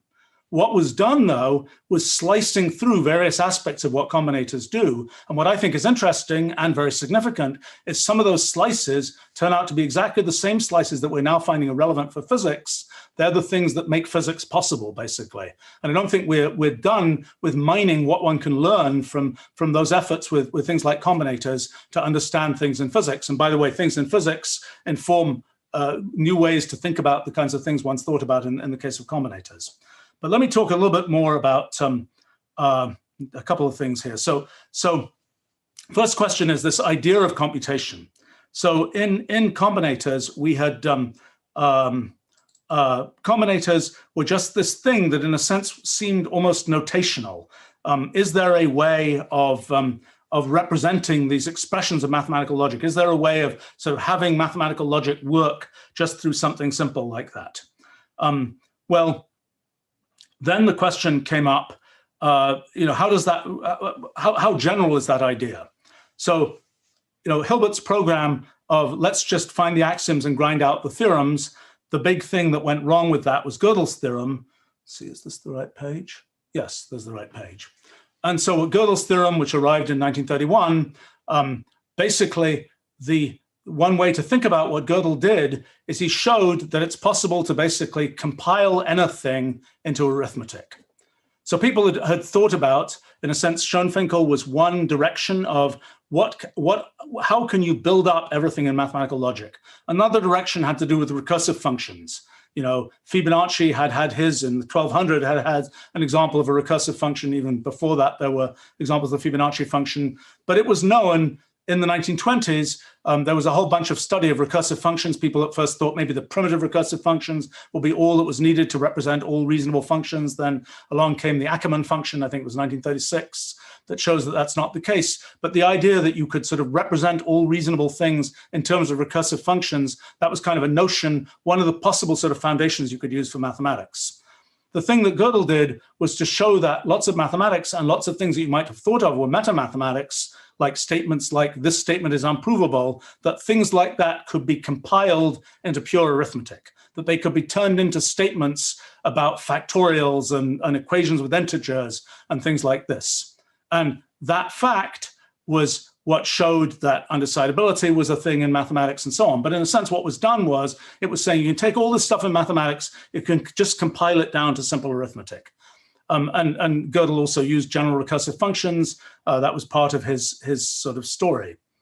Now, for a while, I don't think anybody really understood what the significance of that was until basically about 1935, 1936, because that was when both Turing and Church did their thing. So what Turing did, so in fact, Turing, the title of Turing's paper, I don't seem to have it here, the title of Turing's paper was on computable numbers with an application to the, I'm going to translate into English because I can't say the German word, to the decision problem. So one of the things that Hilbert had defined as being sort of a key question in mathematics was this idea of a decision problem, this idea of could you decide whether some particular theorem was true or false? Could you always decide that? And what Turing did was he showed that you could have this construction of this machine that would have an undecidable decision problem, so to speak. And what he did was, in particular, to show that this Turing machine, this simple construction that he had, not nearly as simple as the Turing machine we have today, that minimal Turing machine that I showed you today, but he had the beginning of that road of a quite complicated universal Turing machine, which he showed had the property that with that one machine, you could reproduce the behavior of any other Turing machine. Of course, that's the thing that's led us to modern computing. It's the thing that told us that software is possible, that with a fixed piece of hardware, just by changing the software, you can do any computation. So that happened in 1936. Meanwhile, in 1935, Alonzo Church had come up with the idea of lambda calculus, and let me not go into this because I'm going to run out of time horribly. But basically, the idea of lambda calculus, it's what we call function in Wolfram language. It's it exists. It's now quite widely known in computing. But it's the idea of having an anonymous function, a function where you basically just say there are these variables, and the function can get applied to anything, and then you fill in these variables and get the result. Anyway, Church came up with that idea. Now, notice that when he came up with that idea, one of the things that was a big concern was, well, these variables, if we have a function of x and it gets applied to something, what if the thing it's applied to is also a function of x? How do we untangle this collision of variables? How does that all work? And is it even possible to untangle the collision of variables? Or will there be a bunch of paradoxes, maybe like some of the paradoxes of set theory and things like that, that will make it just impossible to untangle the all those sort of conflicted variables? In Wolfram language, if you try and input something that has these conflicted variables, something will turn red. But that's not something you can say, that's not the kind of level of thing that you need in mathematical logic. So when Church wondered, was it possible to untangle things in lambda calculus? What did he do? He had a footnote to Schoenfinkel saying, well, actually, you can turn these things from lambda calculus into combinators. You can compile lambda calculus into combinators. But then what happened was Church's paper came out just a little bit before Turing's, and Church was sort of trying to take what was kind of the more mathematical formula kind of approach to representing arbitrary things in mathematical logic. Turing took this more kind of mechanical approach. It was quickly determined that they were the same thing. It was quickly determined they were the same as recursive functions. Footnote, they were the same as combinators, but people didn't really care about that at that time. But the big thing that happened was all these different definitions of what it might mean to be computable, how you might construct things, they all turned out to be equivalent. And so that meant that there started to be this kind of robust notion of universal computation that existed. Now, at the time, people weren't sure how robust it was. Gödel thought, oh, maybe, human minds don't work the way that Gödel's sort of construction of things worked. People were very unsure, even up until the 1980s. People, when I started working on sort of applying ideas from computation to things like physics, people said, but of course, physics doesn't work like that. Physics involves real numbers. Physics involves computations that a Turing machine can't do in finite time. Physics is something different. The universe is different. These things that we've constructed in mathematical logic, they are just thought constructions of mathematical logic. They're not sort of things of physics. Well, I think that in the last year, we can now say that's not the case. It really is computation all the way down, and the things that were invented in 1920 by Scheinfinkel and later in the 1930s by other people that represent universal computation, they really are the way that our universe is constructed. They really are all we can get in concrete form in our universe. So in any case, so in the 1930s, the development developed this kind of notion of universal computation. Meanwhile, actual computers were getting built. Back in the 1830s, people like, Charles Babbage had come up with his analytical engine idea, which I think Ada Lovelace understood much better than he did. But she kind of understood that you could weave, as she put it, algebraical patterns, as you can weave sort of pictures of birds and flowers with the kind of with a loom. She kind of understood that you could actually do sort of some kind of universal thing that is like computation with a fixed set of instructions, in that case, in the form that Babbage had specified for the analytical engine. But that idea was largely lost. And what happened in practice was that people built first mechanical computers and then later electromechanical computers. And there started to be, people had a unit that would do the addition, a unit that would do this, and they would chain these units together. Things got more and more complicated. By the 1940s, there was really the people were starting to say, well, we can sort of program these at some level. We can start saying how things are going to work. And there were a variety of kinds of specific ways that was done. Now, a little bit surprising is all this theoretical work, I don't think it had any relevance at all to any of that. That was done by physicists, electrical engineers, things like that. And they were just trying to make stuff work. They didn't really even know about these things done by Gödel and Turing and Scheinfinkel and all these kinds of things. But I mean, there was a little bit of kind of more formal stuff that was known. Claude Shannon had shown that Boolean algebra could be used to understand switching circuits. That happened in the 1930s. Then things happened like there's a big emphasis in those days on kind of let's understand sort of, there were complicated electrical machines. There were complicated machines in biology, like brains and like animals and so on. Let's try and bring these together. Things like cybernetics were kind of an idea to bring these together. And then 1943, McCulloch and Pitts wrote their paper on kind of a formal description of the nervous system that kind of pulled in ideas like Turing machines and so on to justify the idea that, we can have a nervous system that's just made of all these pieces that are like wires and so on, and it really can do everything. Turing machines sort of prove that, they kind of said. Well, kind of a link between these things was John von Neumann, who both had worked on set theory and things and had worked on mathematical logic, and also was an actual consultant for the people who were building actual electrical computers.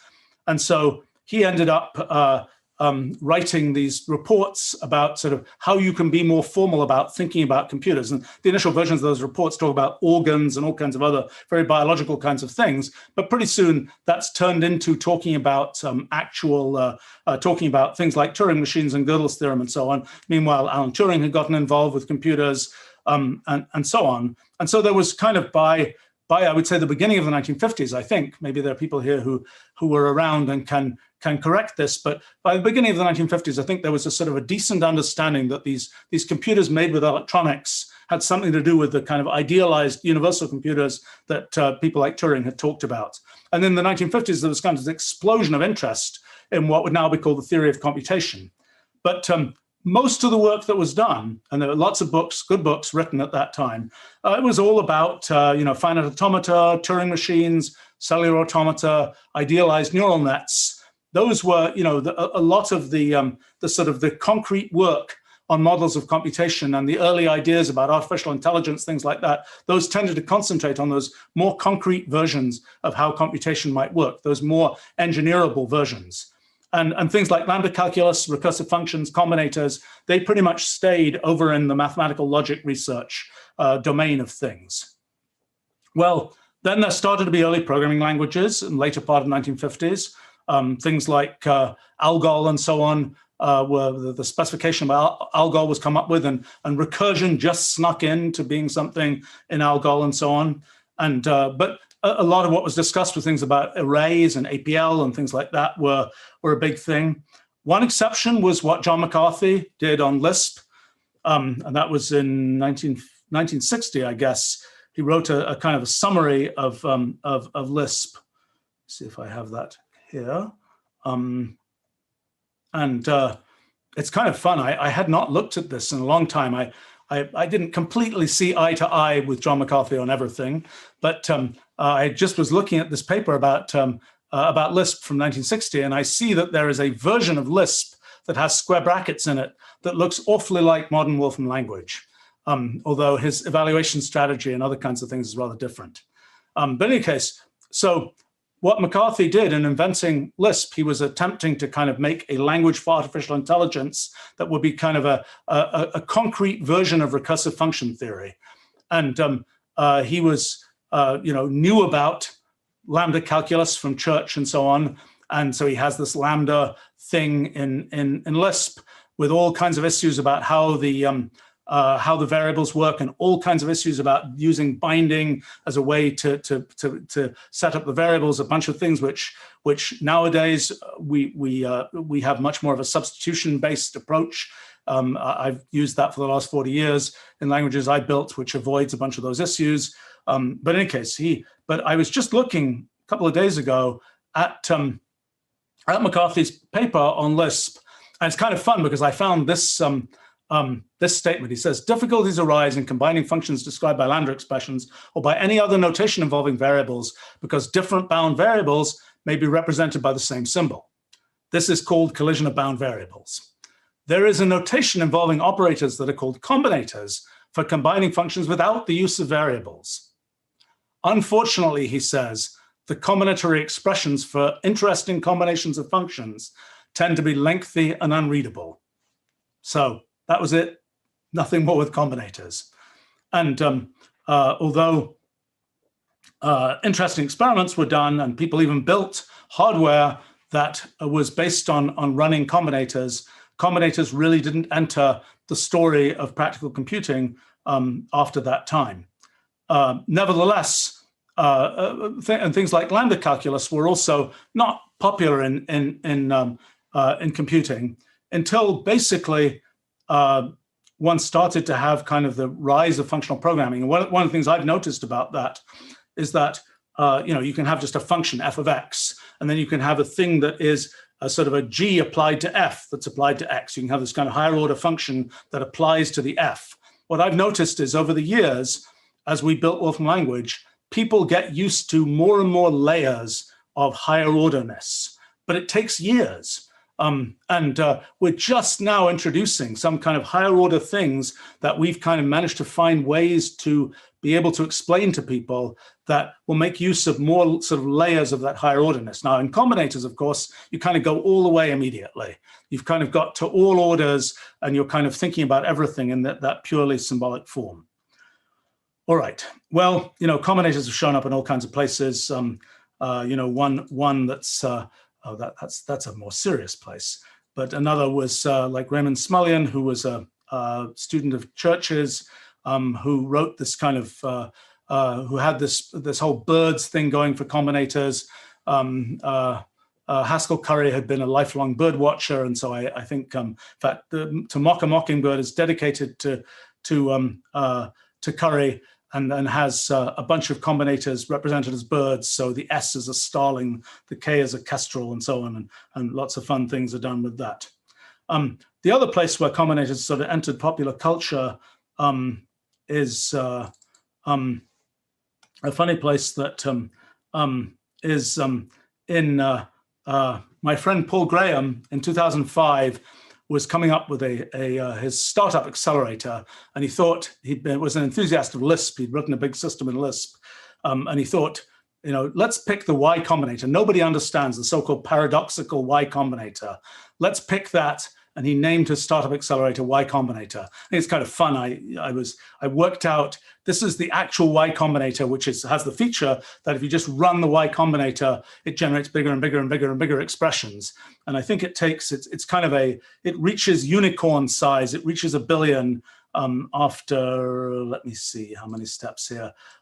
It reaches 1 billion after, I just worked out after 494 steps, but it's had lots of kind of ups and downs, as startups tend to do. And then after 1,284 steps, it actually is the first time when the size of the combinator expression is bigger than the number of dollars that exist in the world. So that's an aspiration for the Y Combinator companies based on the original Y Combinator. All right, so combinators show up all over the place. I've one place that I ended up running into them. I was given a book by a former high school teacher of mine, actually, who was a copy of a book that had been owned by Alan Turing. And in that book, I'm flipping through this book. In that book, out should flip this page, and it's like, that's really weird. What on earth is that? It was actually a book about quantum mechanics. It was Dirac's book on quantum mechanics. This is a bunch of combinators. And so I started this big hunt for who had written this page about combinators. At least I could recognize that this was combinators. That Y isn't the Y Combinator, it's something else. Eventually, it turned out this page was written by Robin Gandy, who was a student of Turing's. Okay, all right. Well, I've yacked on for much longer than I had intended. I apologize for that, about kind of the background to combinators. Let's talk about Moses Scheinfinkel. So what do we know about him? As I say, here's a picture of him. And first question is, so let's sort of begin at the beginning, and I'll try and tell you the story of what we know. It's not absolutely complete. It's very frustrating because for me, an idea like combinators is sort of a big idea. And I've been involved a lot in tracing sort of the histories of ideas.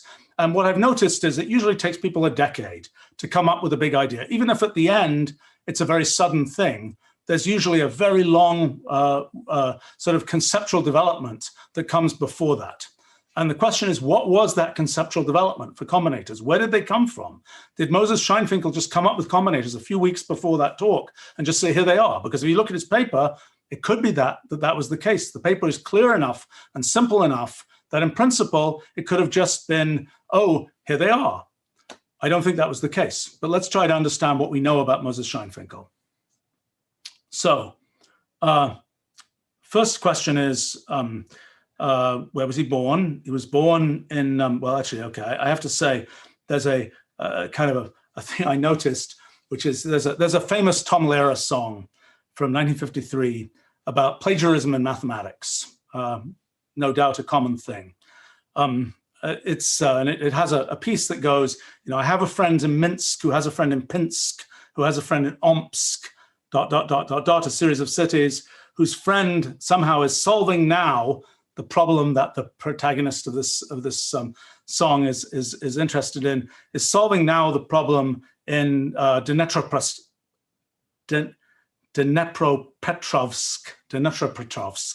Okay, well, Dnepropetrovsk is where Moses Scheinfinkel was born.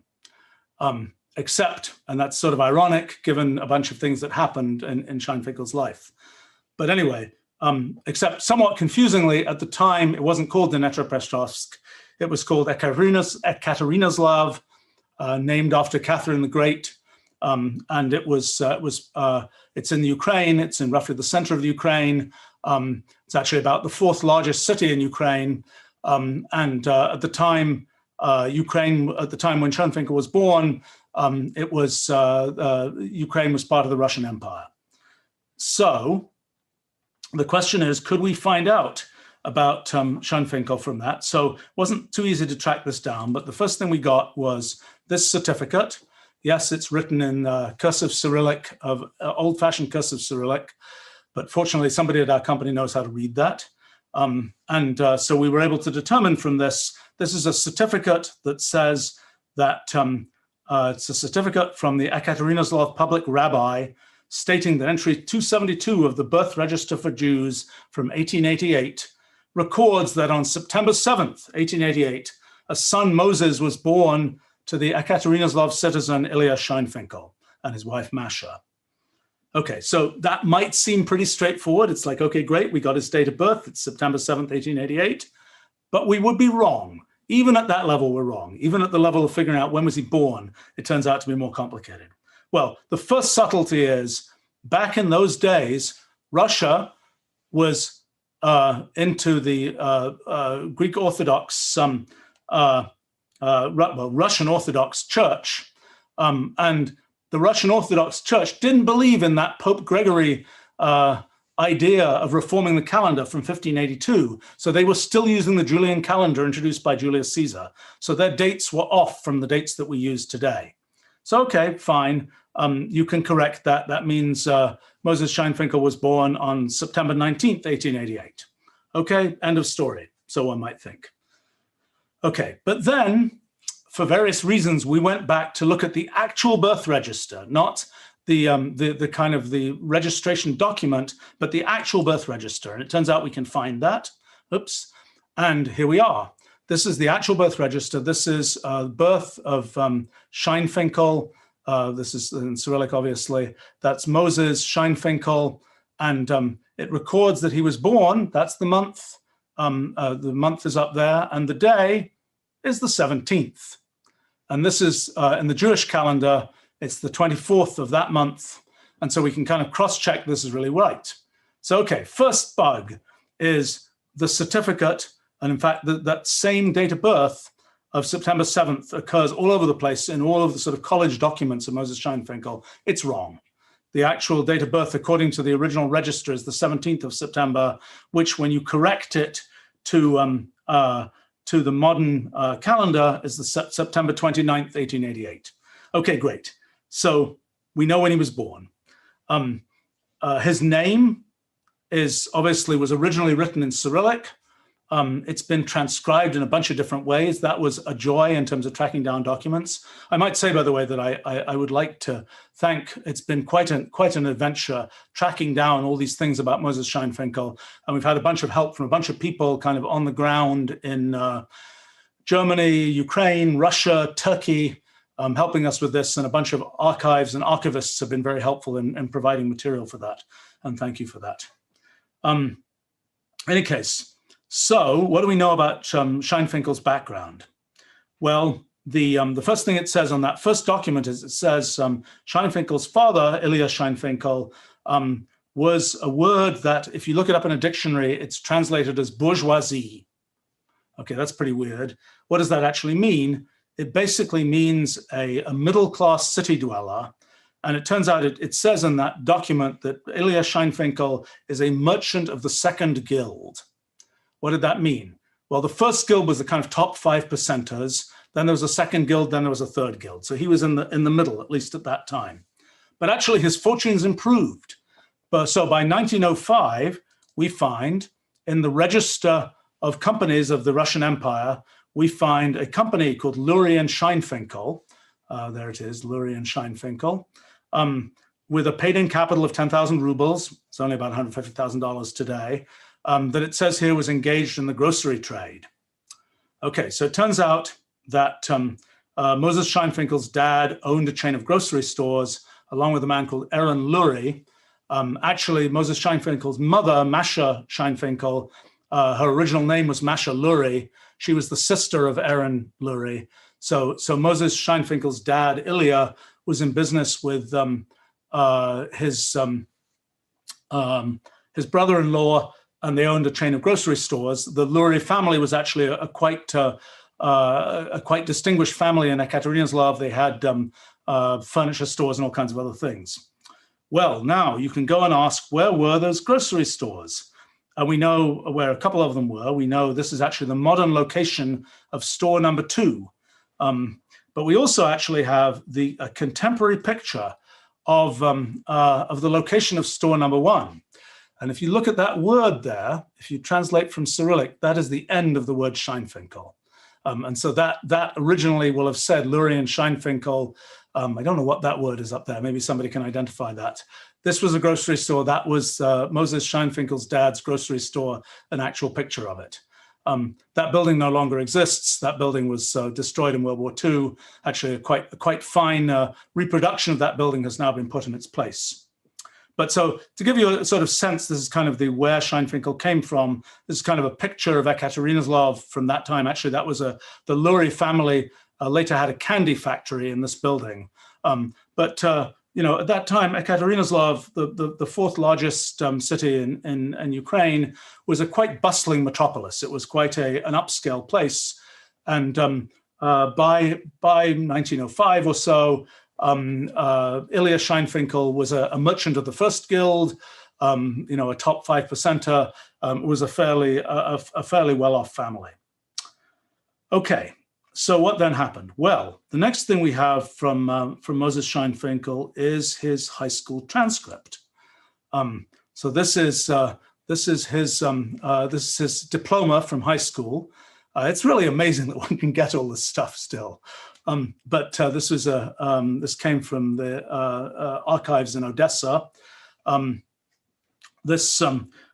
So it shows he did pretty well in high school. He got 5 out of 5 in all subjects. The subjects he studied in high school were theology, Russian, then important one here, you can see it on this thing, logic, Latin, Greek, mathematics. He studied, I think, geodesy, surveying probably, physics, history, geography, French, German, and drawing. So he got 5 out of 5 in all of those subjects. Good student. Actually, this diploma goes on to say that in view of his excellent behavior and diligence and excellent success in the sciences, especially in mathematics, the Pedagogical Council decided to award him the gold medal. So he did well in high school. Okay, so then he went to college. And this is a letter so we actually have his complete student file. This exists in the archives of in Odessa.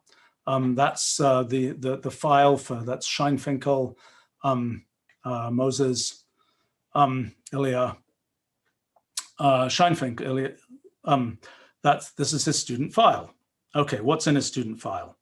Well, the first thing we find is a letter here, and that's his signature in Cyrillic, Moses Scheinfinkel. This is a letter in which he explains that he had wanted to go to the University of Kiev, he says, for purely family reasons, but he was told that the bureaucracy was such that because he came from Ekaterinoslav, he was being assigned to a university in Odessa, university, the Novorossiysk University in Odessa. So now he's saying, well, even though he was late and so on and so on and so on, and it reads very much like kind of a modern college, I don't know, and it's a little bit whiny actually, and it sort of says, well, he's been sick and so that's why he wasn't able to get this in on time, but he still really wants to go to college, and he wants to go to college in Odessa. So there's so that's a letter from Moses Scheinfinkel, and indeed they let him into college in Odessa, and he went there. And these are now pictures of Moses Scheinfinkel from years that he was in college. The uniform he's wearing is the uniform of the Russian Imperial Army, and they don't really identify. This means he was in, I think, the 3rd Regiment whatever unit he was in, but it doesn't tell you which unit he was in. I have some reason to believe he was in, later on he was assigned to the Corps of Engineers. But anyway, these are pictures of Moses Scheinfinkel, aged about 19 or 20, during his time in college in Odessa. So what did he study in college? Well, let's see what we've got here. We have, what is this? That's his 1906, his kind of, his book of what he was going to study. And it shows these are the courses he was taking. And this is, those are the courses, and that's how much they cost in rubles. College was a really good deal in those days. For just $300, you could get all of these courses. What did Moses Scheinfinkel study? This is his first year in college, fall of 1906. What he studied was, for 6 hours, he studied Introduction to Analysis. He also had, for 2 hours, something you wouldn't find quite today, Introduction to Determinant Theory. Then for 2 hours, Analytical Geometry, 5 hours of Chemistry, 3 hours of Physics, 2 hours of Elementary Number Theory, and that was his 20 hours that cost about $300. And this is the bill showing that, yes, he had successfully paid his 20 rubles to get those courses. Okay, so we can look at, we have all of his, a list of all the college courses he took. It's kind of interesting to see. The subsequent courses that he had differential calculus, he had integrals, parts 1 and 2, higher algebra, as well as there was a course called Calculus of Probabilities, which is presumably probability theory. It's kind of interesting to see what people were teaching in 1906. There's also determinant theory, which I suppose these days would be called linear algebra. I think that's what this sort of translation of determinant theory would be these days. He also had some other kind of courses not quite so core. He had one in astronomy, also one in spherical astronomy, also one that was called physical geography, although I suspect that was geodesy. And then by 1908, he was also taking courses like functions of a complex variable. There's a course called integral differential equations. I would say the integral part of that lost out in the past 100 years. Now there would only be a differential equations course. The integral equations aren't as popular. He also took a course on calculus of variations and a course on infinite series. He also took, the only course he took that wasn't about mathematics or something very close to that, was one course in 1908 on German. And that will be significant. We also have from his kind of lecture book, we also have the names of the professors that taught Scheinfinkel. And one of them, perhaps the one person who taught him Introduction to Analysis and also Theory of Algebraic Equations was a person called Shatanovsky. Samuel Shatanovsky basically appears to have been Scheinfinkel's undergraduate advisor. And so Shatanovsky was himself kind of an interesting character. He had come from, people sometimes say in biographies of Scheinfinkel that he came from a village in Ukraine, which is simply not true. He came from a bustling metropolis in Ukraine. But Shatanovsky did come from a village in Ukraine, and he had a hard time kind of having the funds to go to university. And he sort of hung around where Chebyshev was in St. Petersburg and other things. And eventually, in his 40s, eventually after being sort of an itinerant tutor in various places, eventually he came to the university in Odessa and became a lecturer there. And in fact, in his first year there in 1906, he was teaching Scheinfinkel. Now, Shatanovsky, who ended up staying in Odessa until he died in 1929, he was apparently a very energetic, very precise lecturer, was quite axiomatically oriented. In fact, he'd been involved in sort of creating axiom systems of geometry, algebraic fields. His particular shtick was order relations. It was also, he was fundamentally a constructivist, and he didn't like the law of excluded middle, and so on. And actually the lectures from his Introduction to Analysis course, which is the one that Scheinfinkel took in 1906, were published by a publishing company that he and another professor, that Shatanovsky and another professor started in Odessa. So there are some other professors here. I'm so bad with these names. There's another one, Jan Schles. I haven't read out these names. I've only been writing these names. And I'm going to really butcher this one. There's a Polish name, Szlezinski, who'd been a person who'd worked with Weierstrass on things like continued fractions. But anyway, ended up being one of the people, he was a professor of Scheinfinkel's when as a young man, but by the time he was in his 50s, he was sort of transitioning to working on logic, and he moved to Poland, where he was one of the people who kind of sowed the seeds for the Polish school of mathematical logic.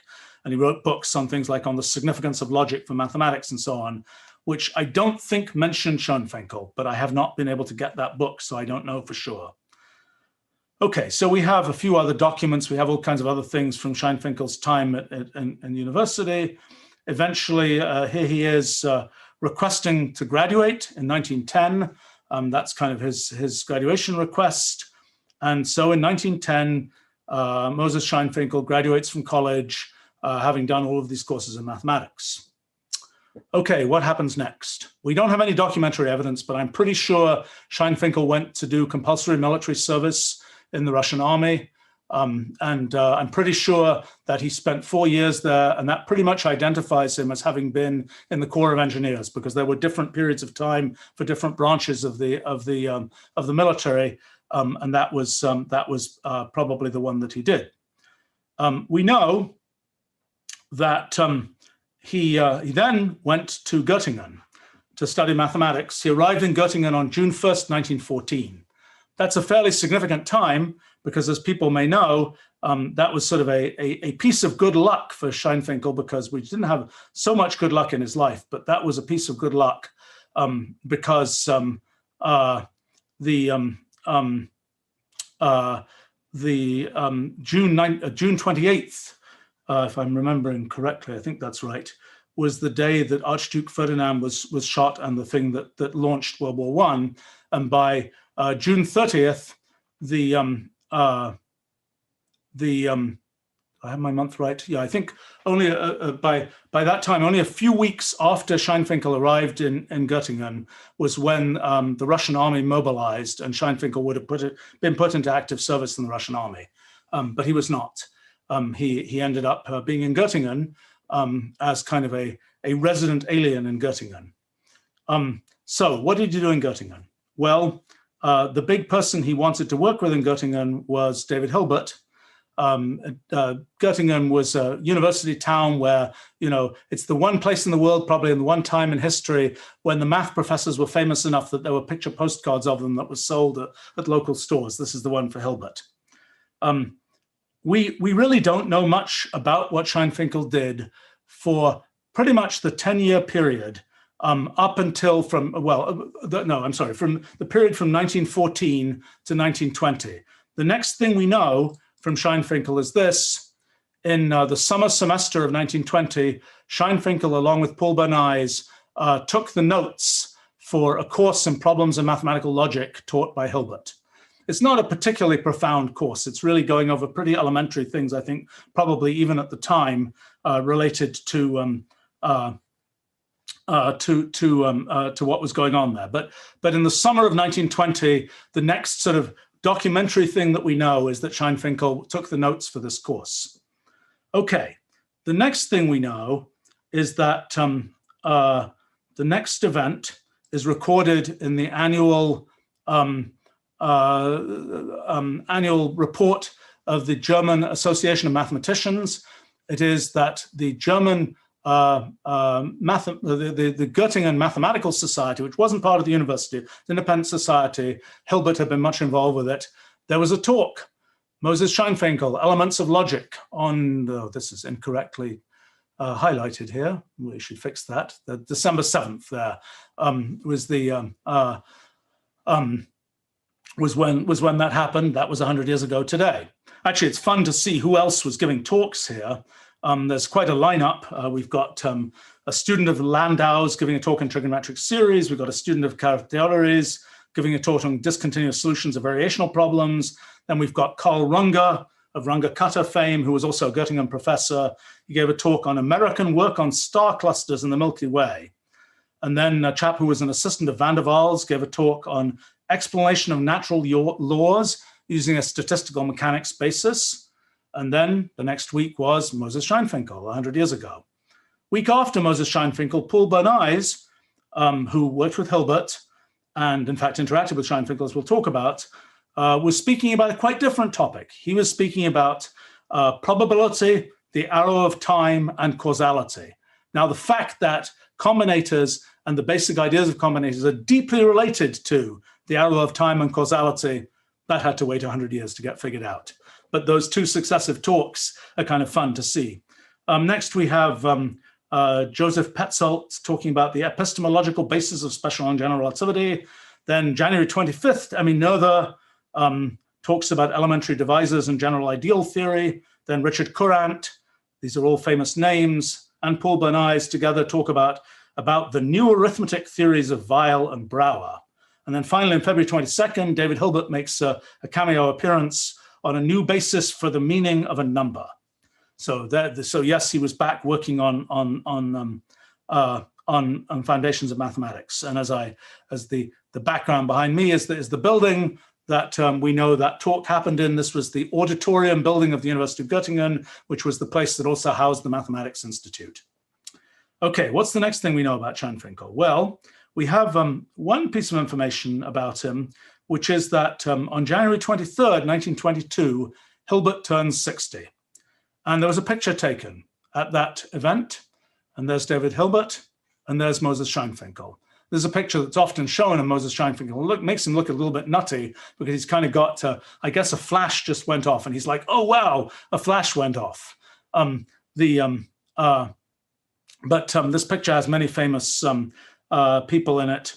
Particularly, Hilbert at that time surrounded himself with physicists like Peter Debye, Theodor von Karman, Ludwig Prandtl, people like that. These were because Hilbert had been very interested in physics. That's how that worked. Now, one thing that was very convenient for us today in the Hilbert archive is a gift that Hilbert was given on his birthday. That is, it was a book. It was a book of pictures of mathematicians. It's 44 pages of pictures of mathematicians. Well, on page 22 is this page, and there's the picture of Scheinfinkel, along with various other people here. There was a person, this person here had been a student of Arnold Sommerfeld's and was a kind of physics assistant to Hilbert. Various other people here doing various things. Bayman was a student of Hilbert who worked on mathematical logic. A little bit more to say about him in a moment. Okay, so we know where Scheinfinkel was at least one particular day in 1922. Okay, well, what was happening for Scheinfinkel? Not all was good. This is a letter that was written by Moses Scheinfinkel's younger brother, Nathan Scheinfinkel. This letter was written, it's not dated, but from other things we know it was written in 1921 or 1922. And it's probably the most extended information that we have about kind of the personality of Moses Scheinfinkel. I can read you an English version of it. So it says, I received a letter from the Rabbi Dr. Behrens in which he wrote that my brother was in need, that he was completely malnourished. It was very difficult for me to read these lines, even more so because I cannot help my brother. Now remember, this is 1921, 1922. So World War I has come and gone. World War I, Göttingen and its mathematics department kept operating through World War I.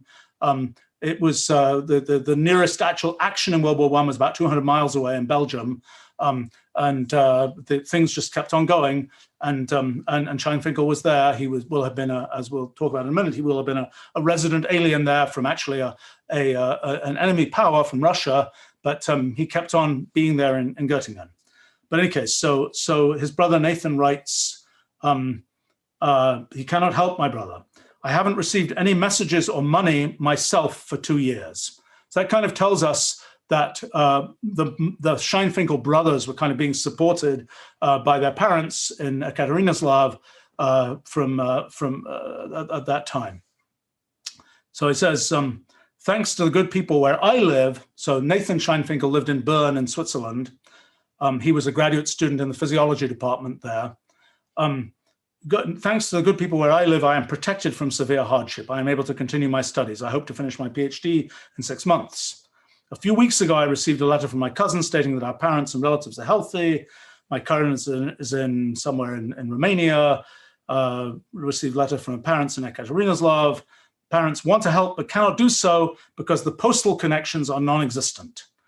I hope these difficulties will not last long. My brother is helpless and impractical in this material world. So is the life of somebody who works on combinators. He is a victim of his great love for science. Even as a 12-year-old boy, he loved mathematics, and all window frames and doors were painted with mathematical formulas by him. As a high school student, he devoted all his free time to mathematics. When he was studying at the University of in Odessa, he was not satisfied with the knowledge there, and his striving and ideal was Göttingen and the king of mathematics, Professor Hilbert. So remember, he's writing this letter to David Hilbert. When he was accepted in Göttingen, he once wrote to me the following: "My dear brother, it seems as if I am dreaming, but this is reality. I'm in Göttingen. I saw Professor Hilbert. I spoke to Professor Hilbert." Well, the war came, and with it suffering. My brother, who is helpless, has suffered more than anyone else. But he did not write to me so as not to worry me. He has a good heart.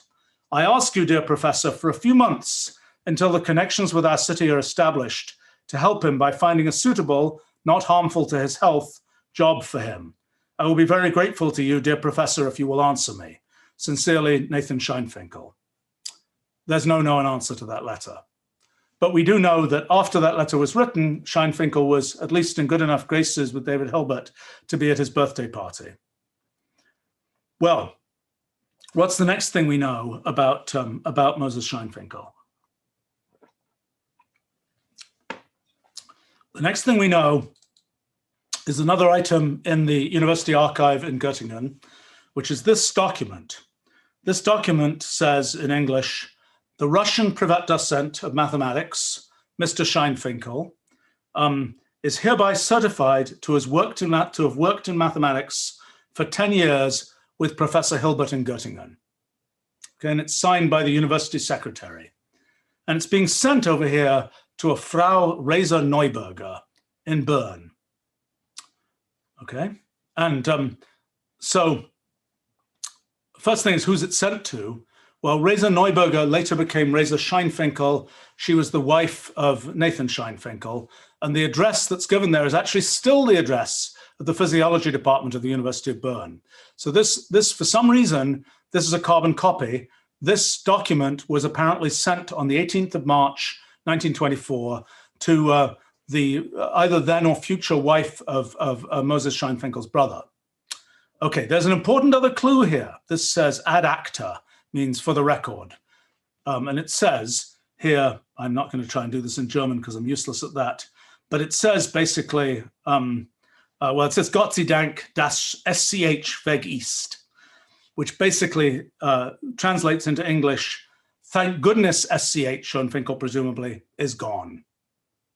So the university secretary is writing this very pro forma kind of recommendation for Scheinfinkel, and so, but writes for the record, thank goodness he's gone. It's kind of like in a modern HR record, it might be the not eligible for rehire tag has been set.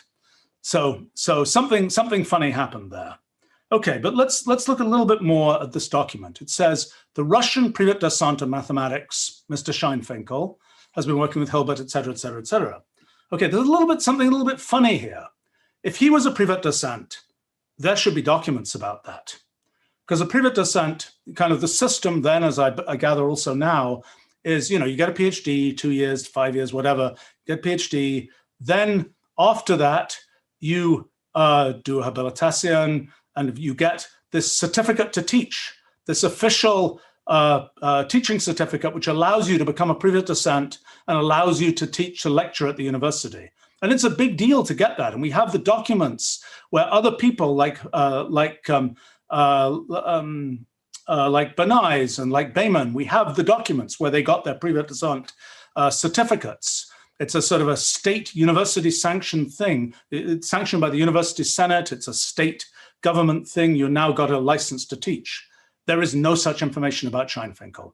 In fact, all the information about every paper that's published, every talk that's given, all of the kind of becoming Privatdozents and PhDs and all that information was recorded in the annual book of the Association of German Mathematicians. There is nothing about Scheinfinkel in there. The only thing that appears is his talk in 1920, then subsequently another talk he gives with Bernays, and another report on a talk the report of a talk somewhere else given by Bayman, as reported by Courant. But we've gone through all of these books, nothing. So what this university secretary said here is simply not true. He wasn't a privet docent of mathematics. Why did this university secretary write this?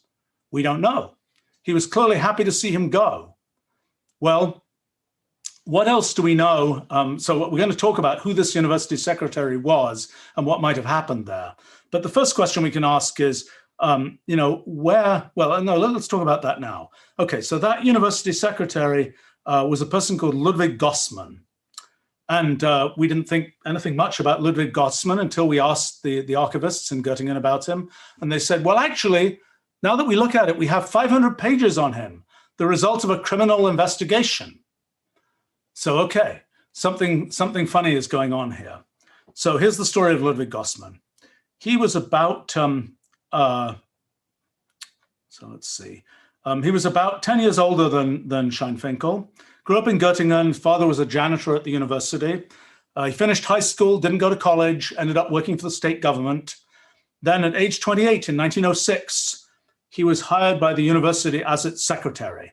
And that's actually a fairly significant position. It was a person who reported directly to the vice rector of the university, was sort of a third in command at the university, responsible for general administrative matters, but also notably the supervision of foreign students at the university, of whom there were many, including Scheinfinkel. So anyway, Ludwig Gossmann was in the position of university secretary for 27 years. And even as each year the university had a different rector, he stayed as university secretary for 27 years. Now, it turns out Ludwig Gossmann also had a sideline. He was a real estate developer. And he borrowed a bunch of money, including from a bunch of professors. He built a bunch of houses in Göttingen, and he rented those houses in particular, to international visitors and international students at the university. So he was in real estate. Okay, so many years went by. Then on January 24th, 1933, is this newspaper headline. It's in Fraktur, Gothic, German, a little hard to read. Okay, so the translation into English is, sensational arrest.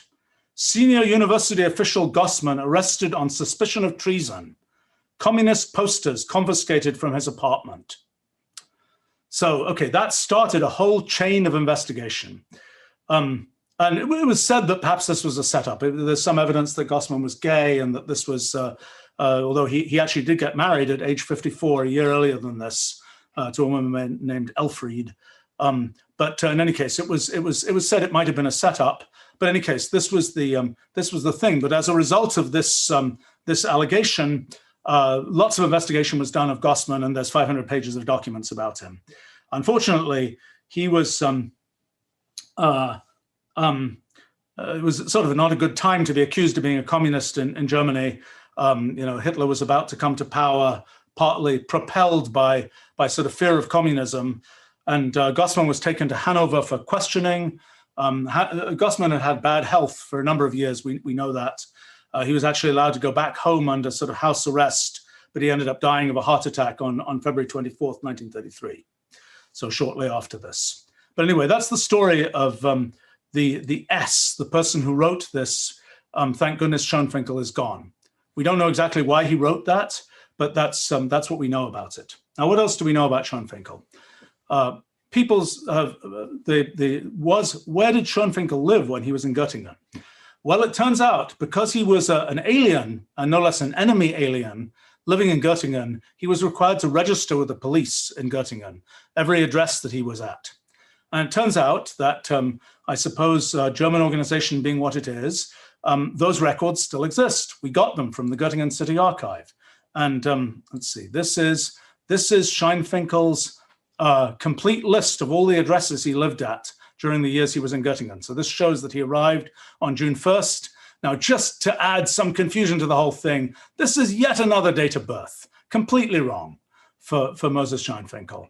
And maybe that was fudged for some reason to do with military service or something like that. I'm not sure. But anyway, maybe somebody just misread it from a passport, misconverted it from Julian calendar. I don't know. But anyway, that's the complete list of addresses that Scheinfinkel lived at.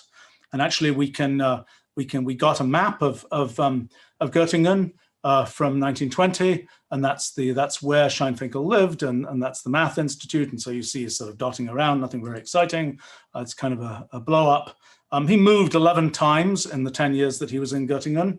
But then what this records is that on March 18th, 1924, he left to go to Moscow.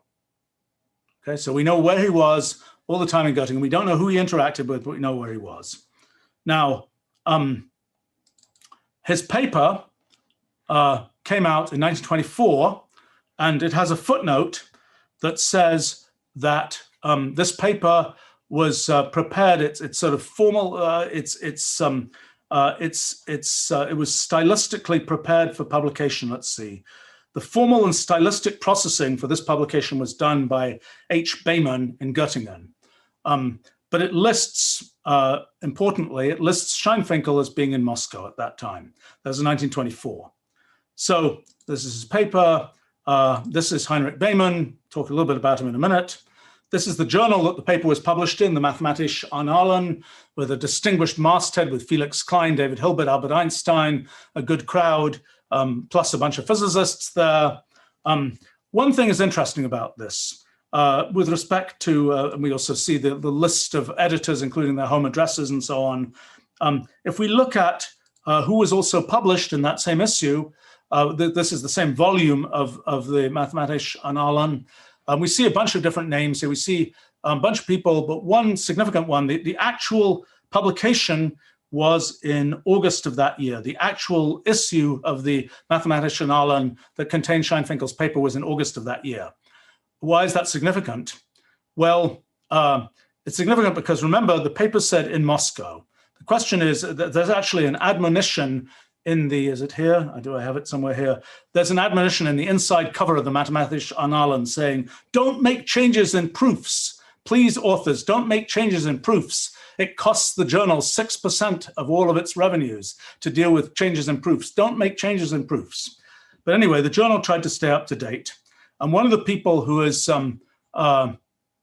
published in here is Urason. Unfortunately, Urason has a dagger next to his name. That's because Urason died in a drowning accident shortly before the journal went to press. But he died in August, and he died very soon before the issue in which that appears went to press. So we know that the journal was really on top of things. And when it said Scheinfinkel was in Moscow in August of that year, it probably really meant that Scheinfinkel was in Moscow in August of that year.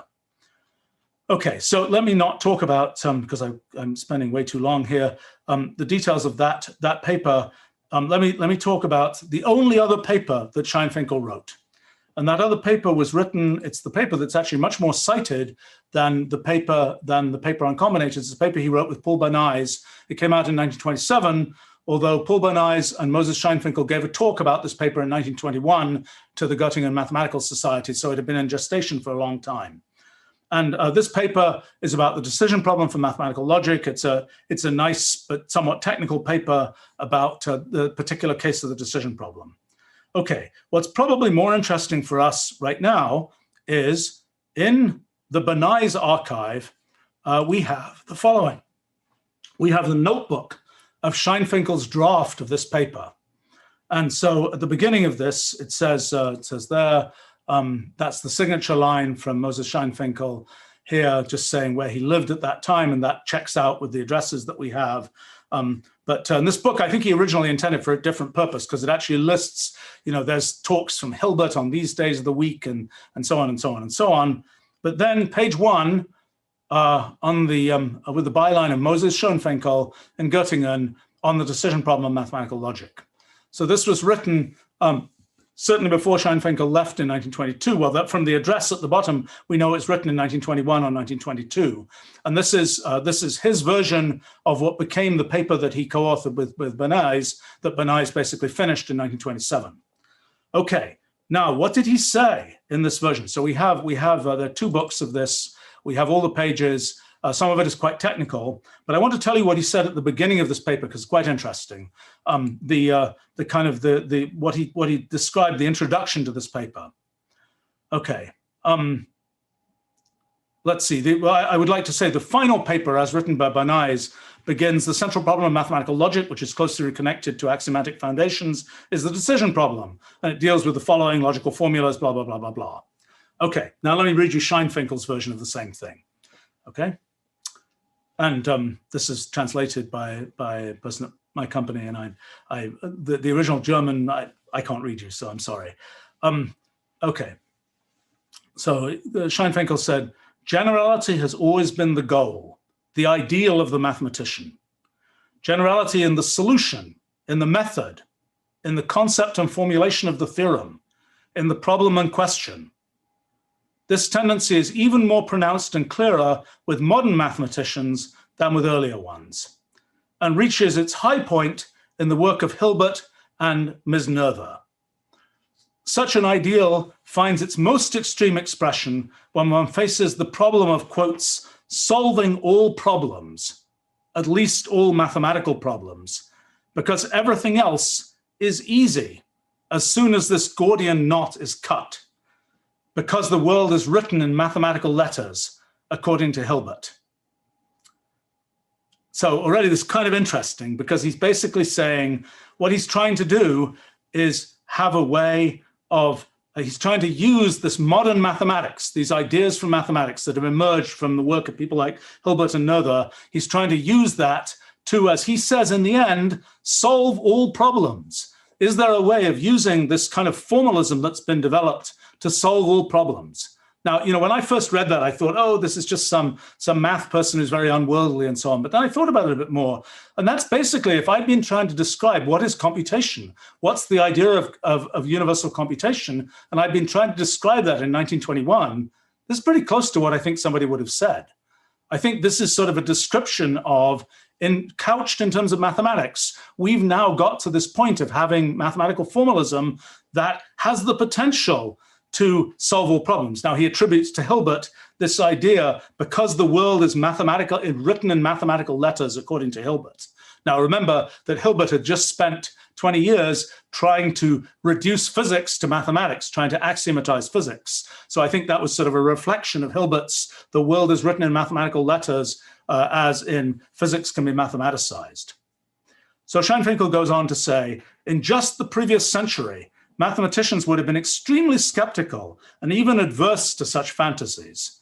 But today's mathematician has already been trained and tested in the formal achievements of modern mathematics and Hilbert's axiomatics. And nowadays one has the courage and the boldness to dare to touch this question as well. We owe to mathematical logic the fact that we are able to reach to have such a question at all. So it's kind of interesting to see his kind of this idea that mathematical logic has managed to get us to the threshold of being able to ask sort of the arbitrary formal question. He goes on, a couple more paragraphs are worth hearing here. So now he says, from Leibniz's bold conjectures, the great logician mathematicians went step by step in pursuit of this goal. In the systematic structure of mathematical logic, Boole, discoverer of the logical calculus, Bolzano, question mark, Ernst Schroeder, Frege, Peano, Ms. Ladd Franklin, the two Peirces, Scheffer, Whitehead, Couturat, Huntington, Padua, Shatanovsky, Schlesinski, Kagan, Poretsky, Lowenheim, Skolem, and their numerous students, collaborators, and contemporaries. Until in 1910 to 1914, the system, in quotes, by Bertrand Russell and Whitehead appeared, the famous Principia Mathematica, a mighty titanic work, a large system. Finally came our knowledge of logic from Hilbert's lectures on the algebra of logic and calculus, and following on this, the groundbreaking work of Hilbert's students, Bernays and Bayman. The investigations of all these scholars and researchers have led in no uncertain terms to the fact that it has become clear that actual mathematics represents a branch of logic. This emerges most clearly from the treatment and conception of mathematical logic that Hilbert has given. And now, thanks to Hilbert's approach, we can satisfactorily formulate the great decision problem of mathematical logic. So, okay, so I consider this introduction fairly interesting because this is basically an attempt to sort of describe how general this idea of what would eventually be the idea of symbolic expressions, the idea of symbolic computation would be. It's also interesting to just see who he lists as the famous logicians. There are a bunch of ones that I think many people would list today. This Christine Ladd Franklin is not particularly well known today. She was a student of Charles Peirce's. She actually wrote a paper that had a very nice called Algebra of Logic, which had a nice truth table, which was 40 years before Post and Wittgenstein did that. But she also, I think the way that Scheinfinkel probably knew about her is in 1891, she'd worked in Göttingen with a person called Georg Müller, who was she worked on color vision with an experimental psychologist who was still a professor in Göttingen at the time when Scheinfinkel was there. So I also find it really charming that he mentions the Principia Mathematica as a mighty titanic work. Now, remember, the Titanic sank in 1912. And so I think that, to me, I might describe it the same way, as a titanic work that was eventually going to crash, among other things, on the iceberg of Gödel's theorem in 1931. So it's rather a charming thing that he would write that. Well, okay, so this is that's that. So we have these notebooks, and the rest of the paper is pretty much as Bernay's produced it, although Bernay's added many examples and generalized a couple of aspects of what was done in that paper. But that's kind of the story there. Now, okay, what else do we know about what Scheinfinkel did? We have one more footnote we found in, let's see, here it is. This is a footnote in the Grundlagen der Mathematik, Foundations of Mathematics, which Bernays and Hilbert wrote in the late 1920s. It is a single note that basically says that Scheinfinkel had found a 4-axiom axiom system for implicational calculus. And then it goes on to say that Tarski found a simpler one and just gives that one. But that's the only other mention we have. So Scheinfinkel was also working on implicational calculus there. And Bernays or Hilbert knew about that. Okay. Well, okay, what else do we know? I'll just summarize what we know. So then, March 24th, March 18th, 1924, Scheinfinkel goes to Moscow. After that time, we know nothing definitive more about Scheinfinkel.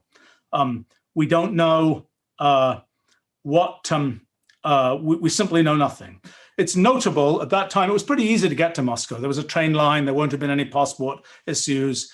We also know that a bunch of people from Moscow State University were coming to visit Göttingen at the time, including people like Luzin, who became sort of the head of the department there before he was kind of thrown out by Stalin. But he had come to Göttingen, so there was quite a traffic between Göttingen and Moscow State University specifically. But we don't know whether Scheinfinkel went to Moscow State University. We've been trying to get to the archives at Moscow State University. So far, have not succeeded, that's so we don't know anything from that. We do know we have one thing here. The closest we have to we have two facts. Okay, one fact that I guess I'll come to later, but I'll mention it here, is a note from Curry, dated November 1927, and that note says, let's see whether, let's see, where is this note? Yes, okay. I'm skipping a little bit ahead in the story, but this is another piece of information. Okay, so it says this is Curry in 1927. A person called Pavel Alexandrov, who's a topologist, was visiting Princeton, where Curry was at that time. Curry had found Scheinfinkel's paper, and he went to talk to this Alexandrov guy to find out what was the story of Scheinfinkel, because it said that Scheinfinkel was in Moscow. And it says here that this is Curry writing, the latter, Alexandrov, says that Scheinfinkel has since gone insane and is now in a sanatorium and probably will not be able to work anymore. Okay, so that's the piece of evidence we have that something went horribly wrong with Scheinfinkel. Now, it's even difficult to interpret that piece of evidence because Curry says sanatorium. Okay, in American, well, okay, so at that time, a sanatorium in Russia would have been a place you went for a rest cure for something like tuberculosis. In American, that was becoming the word for an insane asylum, but it was also still used as the word for a place you went for a rest cure. So we don't actually know completely what that really meant. But anyway, it says maybe Scheinfinkel had some mental illness issue. But we don't know for sure. We do know, so the closest we have to sort of any documentation about that is the following statement. So this is written by a woman called Sofia Yanovskaya in 1948. Sofia Yanovskaya was a mathematical logician at Moscow State University, and she wrote a summary of mathematical logic in the Soviet Union. And she writes, the work of M.I. Scheinfinkel played a substantial role in the further development of mathematical logic. This brilliant student of S.O. Shatanovsky unfortunately left us early. After getting mentally ill, and there's a Russian word for that, which I'm not, there's some subtlety in translation, Scheinfinkel passed away in Moscow in 1942. He did the work mentioned here in 1920, but only published it in 1924, edited by Bayman. Okay, so that's the closest we have to kind of a contemporary statement about what happened. Now, there's actually a little bit more to this. Sofia Yanovskaya was about 8 years younger than Scheinfinkel. She went to the same university as Scheinfinkel in Odessa. And in fact, her professor was the same person, Shatanovsky, in Odessa.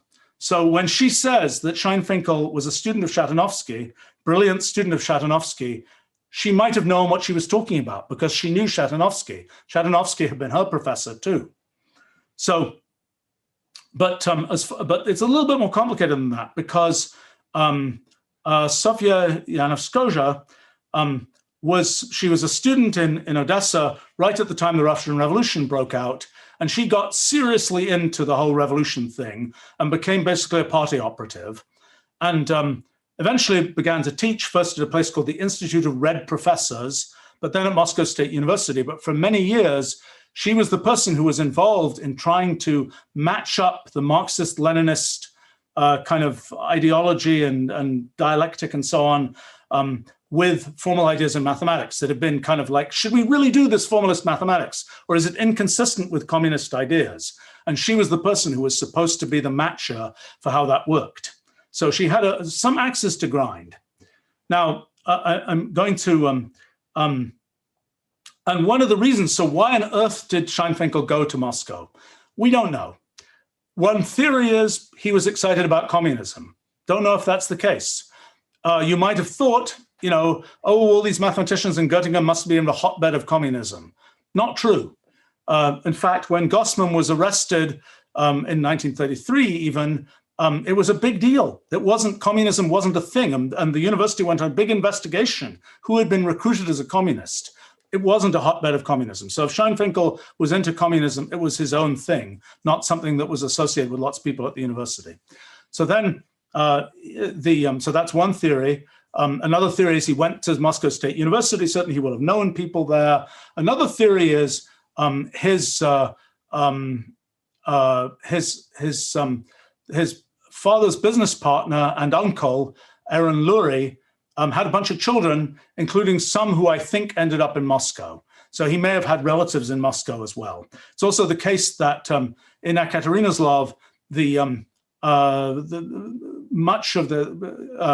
there was a large Jewish population in Ekaterinoslav that had actually come from Moscow. So there may have been other people he knew there.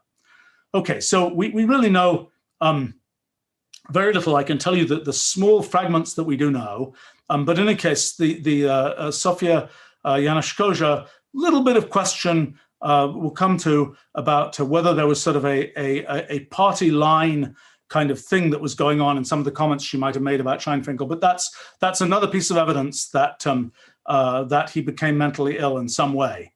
Of course, he will have been in his 50s in 1942, so he didn't die that young if he died in 1942. Okay, so what other information do we have? Well, we're really, clutching at, getting scraps. We're clutching at straws here. If you go to the talk page for the Wikipedia entry for Scheinfinkel, you find the following completely anonymous comment, okay? It says, William Hatcher, while spending time in St. Petersburg during the 1990s, was told by Soviet mathematicians that Schoenfinkel died in wretched poverty, having no job and but one room in a collective apartment. After his death, the rough, ordinary people who shared his apartment burned his manuscripts for fuel. World War II was raging.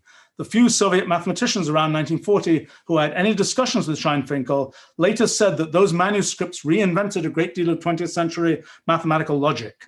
Schoenfinkel had no way of accessing the work of Turing, Church, and Tarski, but to derive their results for himself. Stalin did not order Schoenfinkel shot or deported to Siberia, but blame for Schoenfinkel's death and inability to publish in his final years can be placed on Stalin's doorstep. Okay, that's what you get for anonymous comments in Wikipedia. Who knows what that was or who wrote it, but you can look at the IP address. And the IP address is the University of Canterbury in New Zealand. And I know several, maybe some people are on this live stream from that university. So of course I've asked them, did any of you write this? So far, nobody said they wrote it. I tried to track down William Hatcher and his story, talked to people at the Steklov Institute in St. Petersburg, where William Hatcher was indeed a visitor at that time. They have not heard this story. So far, all leads there are cold. But we have at least a claim here that's made with some level of detail or at least embellishment about what happened. Okay, so the thing we'd like to do, one question is there a death certificate for Schoenfinkel? Do the Russian authorities have a death certificate? In most countries, you can just go ask for death certificates. Apparently in Russia, you can't. Death certificates are only given to direct relatives. Okay, so that raises the question, can we find a relative of Moses Schoenfinkel? So needless to say, by the time we've turned over this many rocks, you can guess we've been trying to do that. So let me give you a little bit of information about that. So first of all, Nathan Schoenfinkel, as I mentioned, he was a graduate student in Bern in physiology department. He studied, his thesis was on gas exchange and metamorphosis of amphibian larvae after feeding on the thyroid gland or substances containing iodine. He got his PhD in 1922. He became a privatdozent. And of course, we can, needless to say, find all his documents from the University of Bern. He stayed as a professor at the University of Bern until 1947. He became a Swiss citizen in 1932. We have the naturalization documents, which sadly don't list any children. In 1947, he actually moved to Turkey, and he was a founding professor in a medical school in Ankara, Turkey. And then he moved to another university, Ege University in Izmir, Turkey. And then at the age of 67, in 1961, he retired and went back to Switzerland. There's a picture of Nathan Schoenfinkel. That was the person who wrote the letter to Hilbert about Moses Schoenfinkel. But so it doesn't seem like he had any children. We actually were able to locate a person who had actually translated into Turkish the lectures of Nathan Schoenfinkel when he was first at the university in Turkey.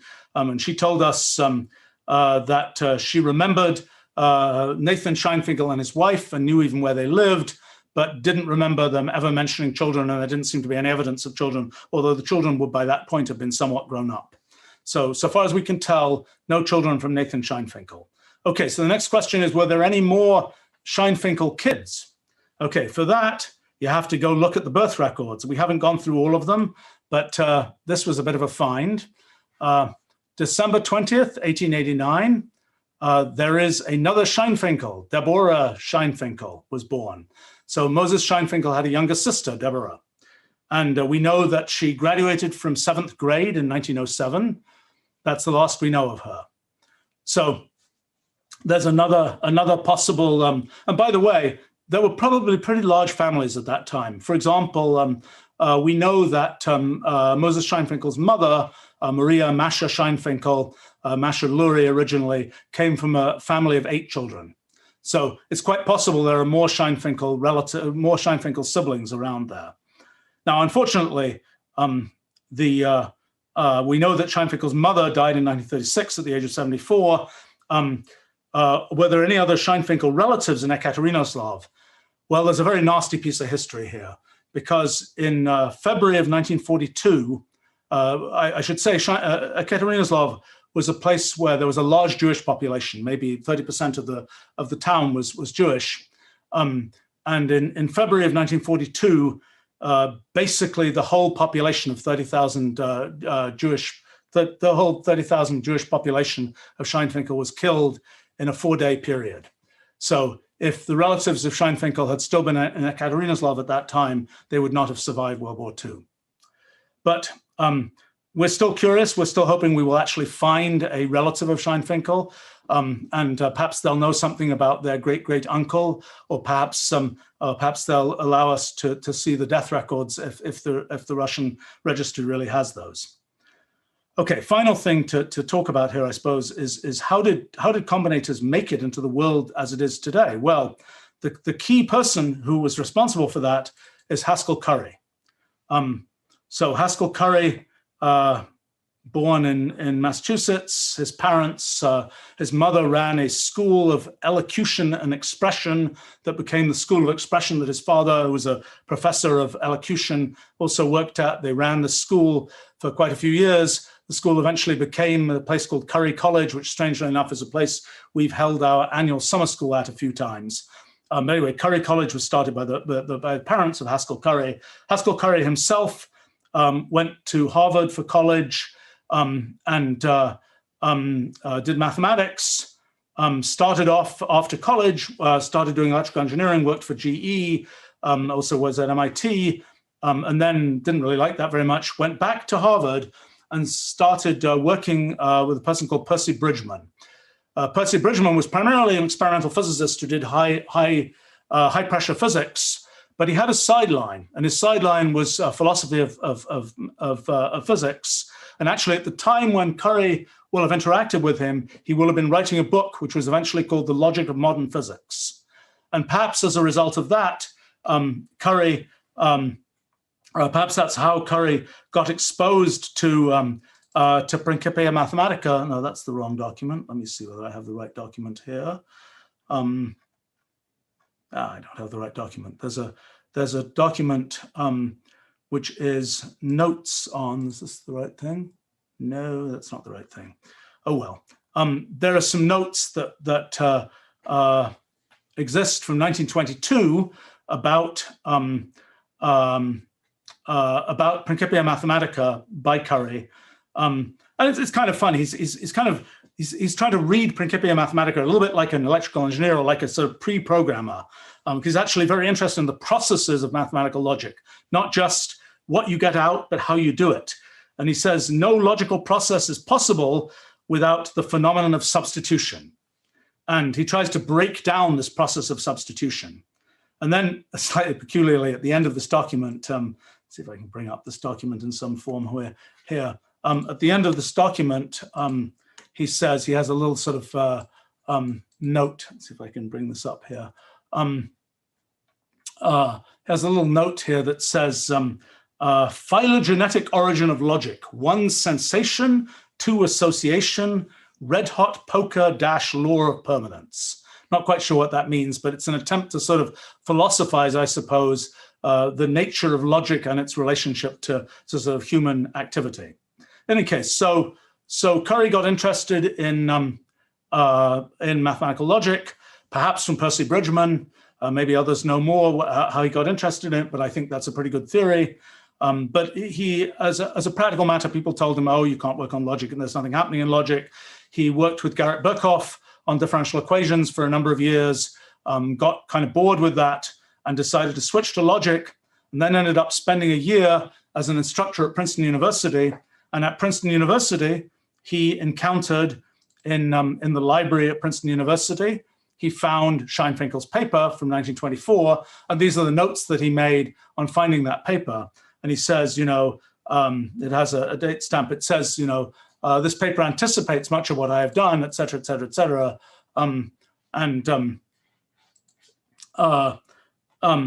I think that if we're trying to read, what did Curry really do? So actually Curry, after writing this, after making his comments on what Scheinfinkel did, Curry decided that clearly the place to study the kinds of things he was interested in was Göttingen, and he would go to Göttingen, and he planned to go the next year to Göttingen. And sort of in preparation for that, he wrote a paper that was entitled An Analysis of Logical Substitution. And that paper, let's see, that paper has is quite interesting. It's kind of his first foray into talking about combinator-like things, and I'm afraid the beginning of it is a little bit term paper-like. You know, it's I hope I have added clearness. He footnotes added clearness to certain points where the existing treatments are obscure. Not quite sure he did that, but in any case, it was an early paper, I would say. Then in that paper, what is that? That's the key thing that happens in that paper is a footnote that says this is kind of breaking down things, laws of inference, steps have already been taken. Footnote to Schoenfinkel. And then the next page, which I don't seem to have here, how did I not have that? The next page basically talks about how you can have how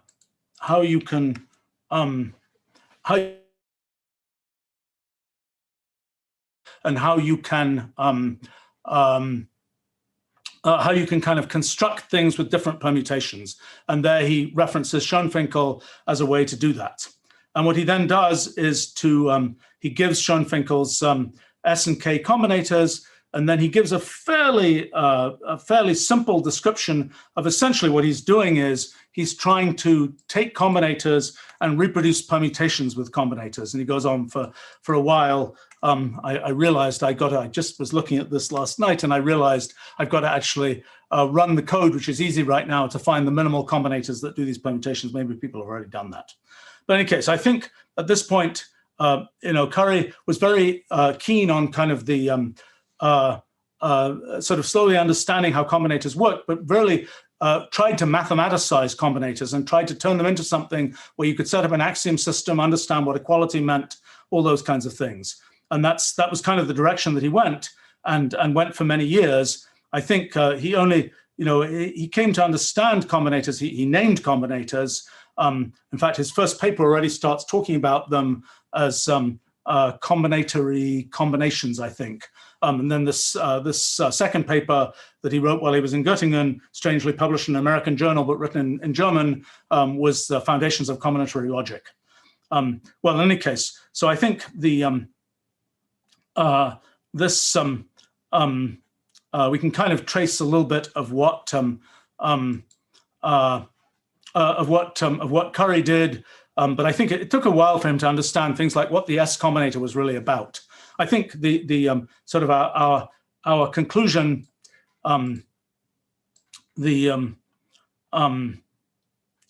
it's well, okay, there's more to say about kind of the path of how things went from Curry to everything we know today about combinators, but I've yacked for far too long here. Maybe I should just wrap up by sort of saying that I've tried to give some sketch of combinators in the wild, why we care about combinators in the wild, how they relate to things like physics. I've not talked that much about combinators and their relationship to functional programming and language design. That's a very interesting, different direction. I think I would close by kind of saying that what we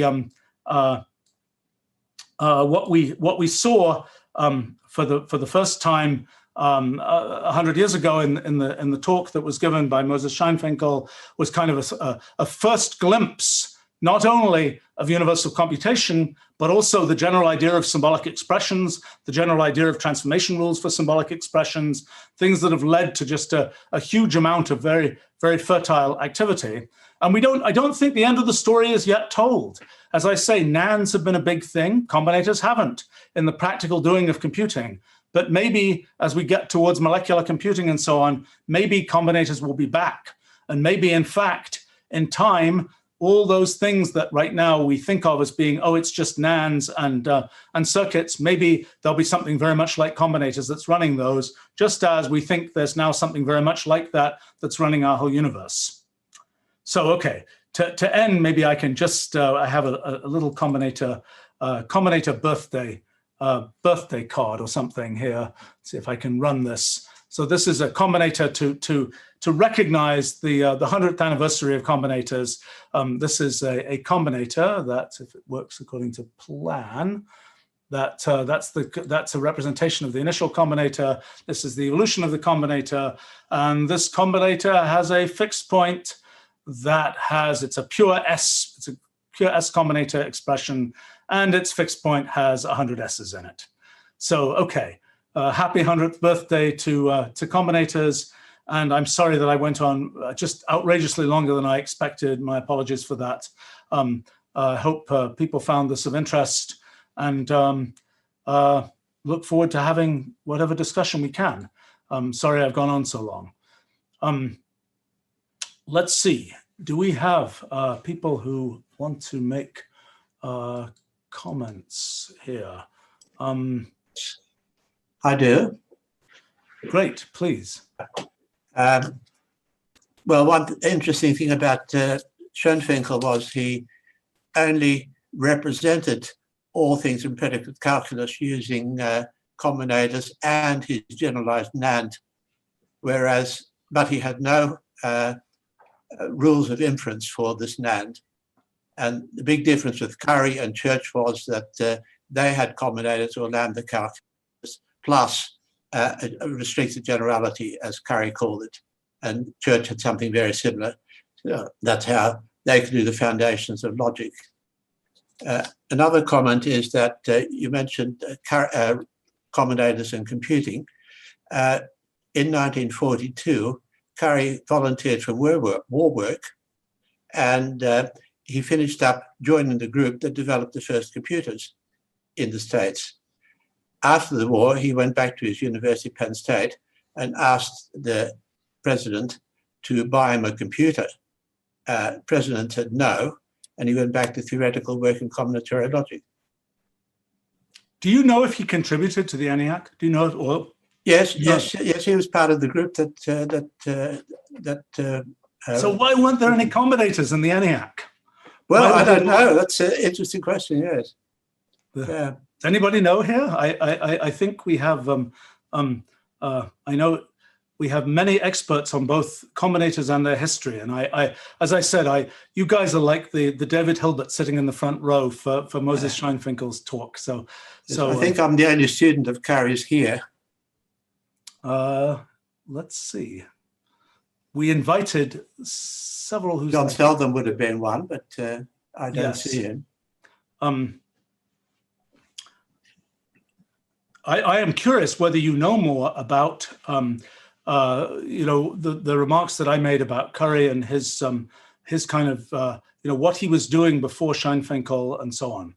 Is there more to know there? I mean, I've certainly read the footnotes he wrote and all those kinds of things. Well, the only other thing I know is that Bernays was very influential. So for Curry. So other than that, no.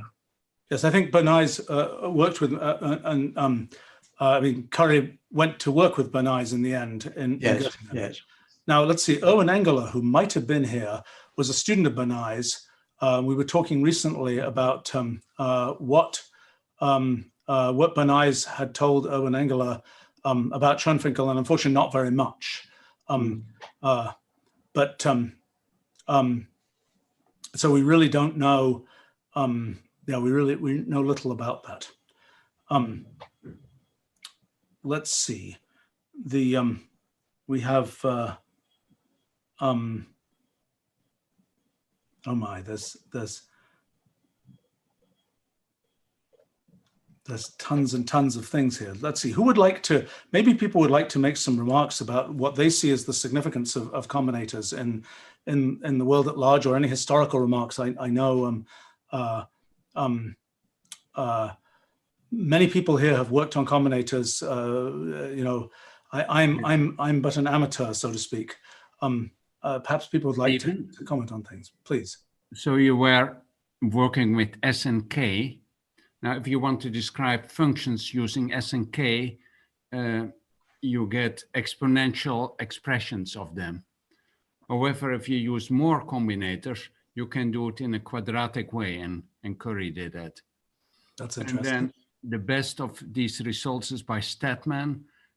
He is able to get an n log n abstraction operator.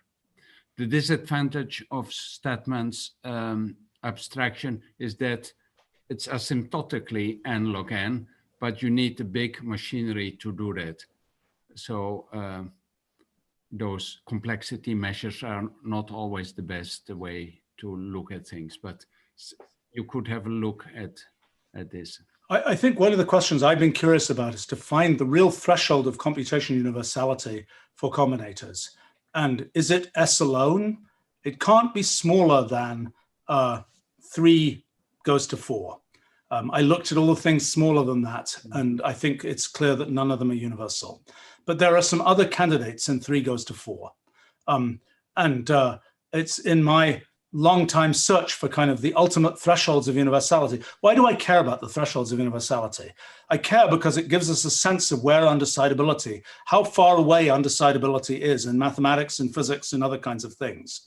It also is potentially very valuable if we're trying to build actual computers out of things like molecules to know what the simplest building blocks can be.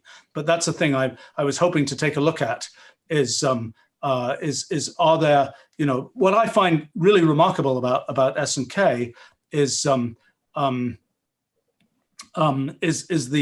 fact that Scheinfinkel got so close to the very simplest possible in a way that Turing and people like that were not even vaguely in the ballpark of the simplest possible Turing machines and so on.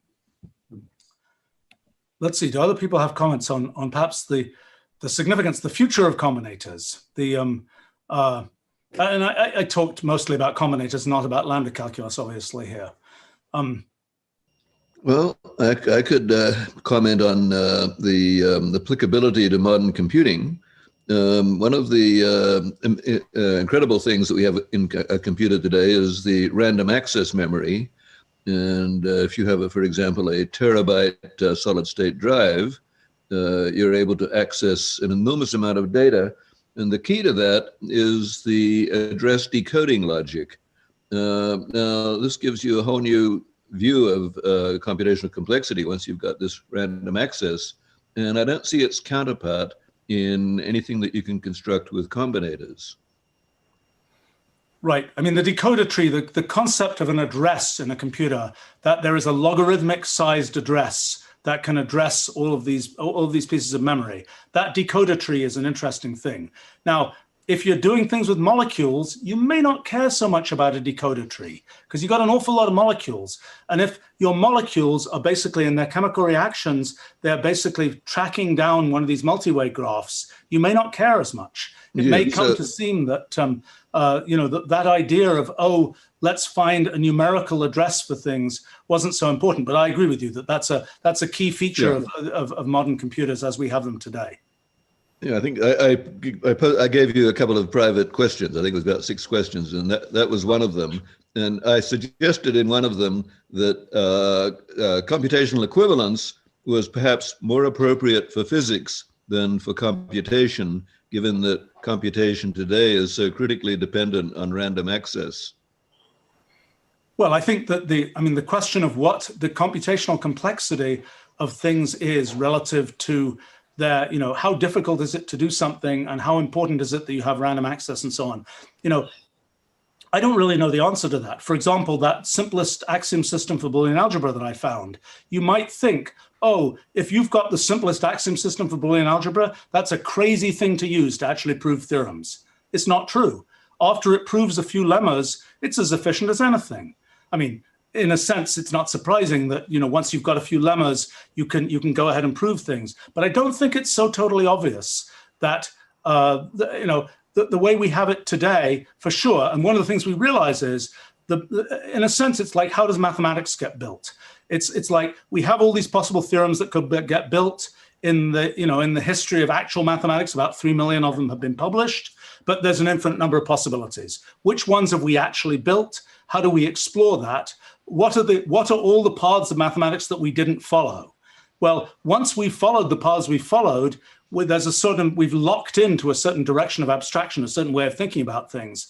I think that's probably the same kind of thing with computing, that we're kind of locked into a particular direction. We've built a lot of layers. It's kind of like what you see in one of the things, not my favorite, in floating point arithmetic, or nowadays in neural networks. We're picking, these are the ways we're going to do floating point arithmetic. These are what the neural processing units are going to look like. So then we're going to build everything on top of those particular foundations, even though they may not have been the best foundation. So I guess I feel like it's kind of like in mathematics, there are all these possible theorems to explore. We build particular branches in the kind of the big multi-way graph of all possible theorems. It's sort of interesting to realize, if we just jump off and go anywhere in mathematical space, we'll tend to end up with undecidable things. It's a feature of the fact that we built in these layers that we're able to get to things where we can actually decide them. In a sense, that's the same reason we get to things that we can engineer with. We get to things for which we have the cognitive processes available to be able to do engineering. For combinators, for example, we didn't build those. We don't know how to think in terms of combinators. At least I don't. Maybe a few people here do, but mostly we don't have that. I mean, it's a little bit like even with NAND. You go looking in human languages. You say, do any human languages have a word for NAND? I believe the answer is no. Some of them have words for exclusive OR. None of them have words for NAND. It's not been something that us humans seem to think in terms of. And so that's it's a question. Is there a way to think in terms of combinators? And had we had 100 years of development of thinking in terms of combinators, would we be now having a discussion where somebody says, oh, well, we were talking about the invention of the decoder tree, and somebody would say, decoder tree? Why do you need a thing like that? After all, it's just working with combinators. I think that's a...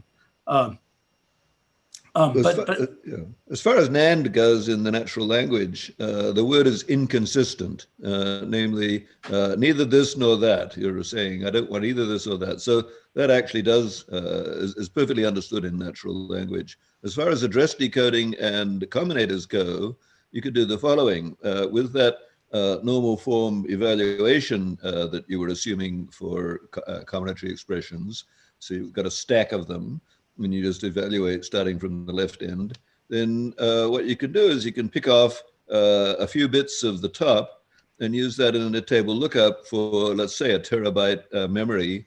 And what that table lookup does is it tells you what those first few combinators at the left end of the expression will eventually reduce to. It might even say, well, it's going to diverge, or it might just come back and say it reduces to itself. But in principle, you might be able to short circuit a few million steps of the computation with a single lookup. And so you replace the top of the stack with whatever the table says it's going to eventually reduce to. So that would be one way to incorporate address decoding logic into a combinatory computer. That's a good idea. It would I have think the you sent me potential. mail about that, and I didn't have a chance to really dig into it because I was. Right. Yes, this is all from a class that I taught in 1995, and the class was the usual formal languages and computability class that we teach both at MIT and at Stanford. That year, the teaching assistant was Isaac Chuang, who some of you may know as one of the first people to build a real working quantum computer, but he was also a very good TA for that class. And in that class, I was teaching the Kleene recursion theorem, and I thought, oh, this is ridiculous. Kleene doesn't tell us what the actual Gödel number is for all these theorems. So I said, well, how would we make up a programming language that had the Gödel numbers for the theorems that you could actually just write down the number in decimal and read it right off as a combinator expression. So you'd say, okay, S is going to be, let's say 3, I think it was, and the whole thing would be done in decimal. 8 and 9 were left and right parenthesis. 0 was the universal computer, and so you have a string of zeros off to the left that just are meaningless because they just tell you, well, you've done that. So you have 1 as the successor operation, 2 as S, I think the way I'd implement, and then there's a predecessor operation. So if you have successor, predecessor, and S, that's enough to implement K. So you only need those three. And you can also replace predecessor with the church numeral operation as an alternative to predecessor. They both are interchangeable. And so that gives you a fairly succinct language. And since you've only used up a few decimal symbols, well, why not you have a couple more for W and B and C, the other ones that are quite useful. And so you end up using all 10 decimals. And now you can just start writing down numbers in normal decimal. And I wrote it in, I think it was either I or Isaac Chuang, one of us wrote an actual interpreter for combinators done that way, where you just take the number, look at it in decimal, and figure out how to reduce it. And by the same token, it could be using hexadecimal, so 4-bit things. And so each 4-bit quantity, if you took 4 of them at a time, that would be a 16-bit address. And so you now look up your terabyte data to say, oh, the top 4 terms in this decimal number, or not decimal, hexadecimal number now tell you what's going to happen a few million steps from now, or 10 steps from now. That's really interesting. So did you implement this? Can we find it? Not as hardware, no. I was thinking about implementing it, and then I said, oh, I'll get around to it. And that was 1995, and maybe I'll get around to it now that you've provided a little bit of incentive here to go back and look at combinators. That's interesting. I mean, I suspect that there are very interesting things that can be done when you have sort of the computational process as exposed as it is in combinators. You know, one of the things that I'm not satisfied with in the way that we do sort of symbolic processing today is the lack of tracing of what's going on. You evaluate something and the result comes out. What we want, for example, from physics, one of the things we've learned is the value of this causal graph business, the value of understanding the causal connections between things that happened. We don't have causal graphs for our usual evaluations. And I think that's one of the kinds of things that's rather easy to build from something like combinators, and something that I was sort of now motivated to really understand how you add causal graphs into usual evaluation processes.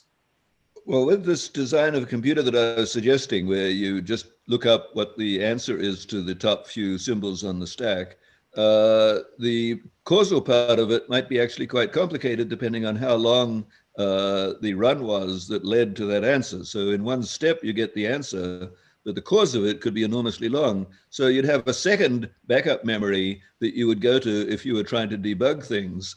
So that you could look to see how it managed to take this 10 steps or million steps or whatever it took to get to the answer in one step. And that would let you look into the trace. And that would just be a permanent thing that was attached to your terabyte memory. And God knows how big it would have to be. It might have to be a lot more than a terabyte to store all that data. But at least it would give you a way to completely trace everything that was going on, even though you had this speed up method. Oh, that's cool. Let's see, do other people, because I know we've got so many combinator people here. Yeah, I would like to make a couple comments on the question. So first of all, I want to thank Stephen for bringing us together. It's so neat to see all the friends. Hello.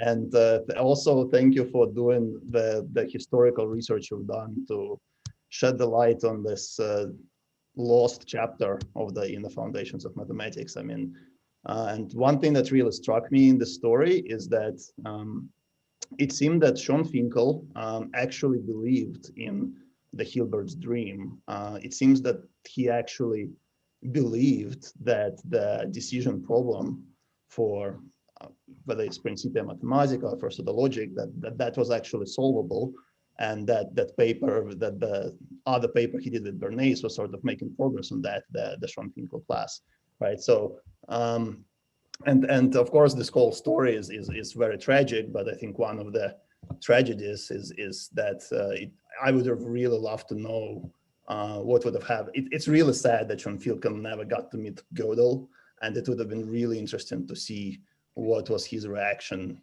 to Gödel. Yes, I hadn't even thought of that.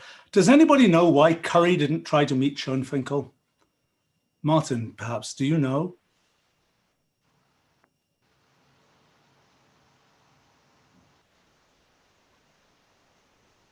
But he needs to unmute Martin. Is Martin unmuted or? Yeah, I've unmuted myself, yes. No, I don't. I remember I was Carrie's last student and Carrie was Hilbert's last student. I remember saying to him at one stage, oh, Gödel must be very old by now. And Carrie said, oh, no, he's not. He's younger than I am. So, but I think Schoenfinkel was back in Moscow by then, by the time Carrie got to... No, absolutely, he was. But yeah, so it was an easy I think there was trade-off.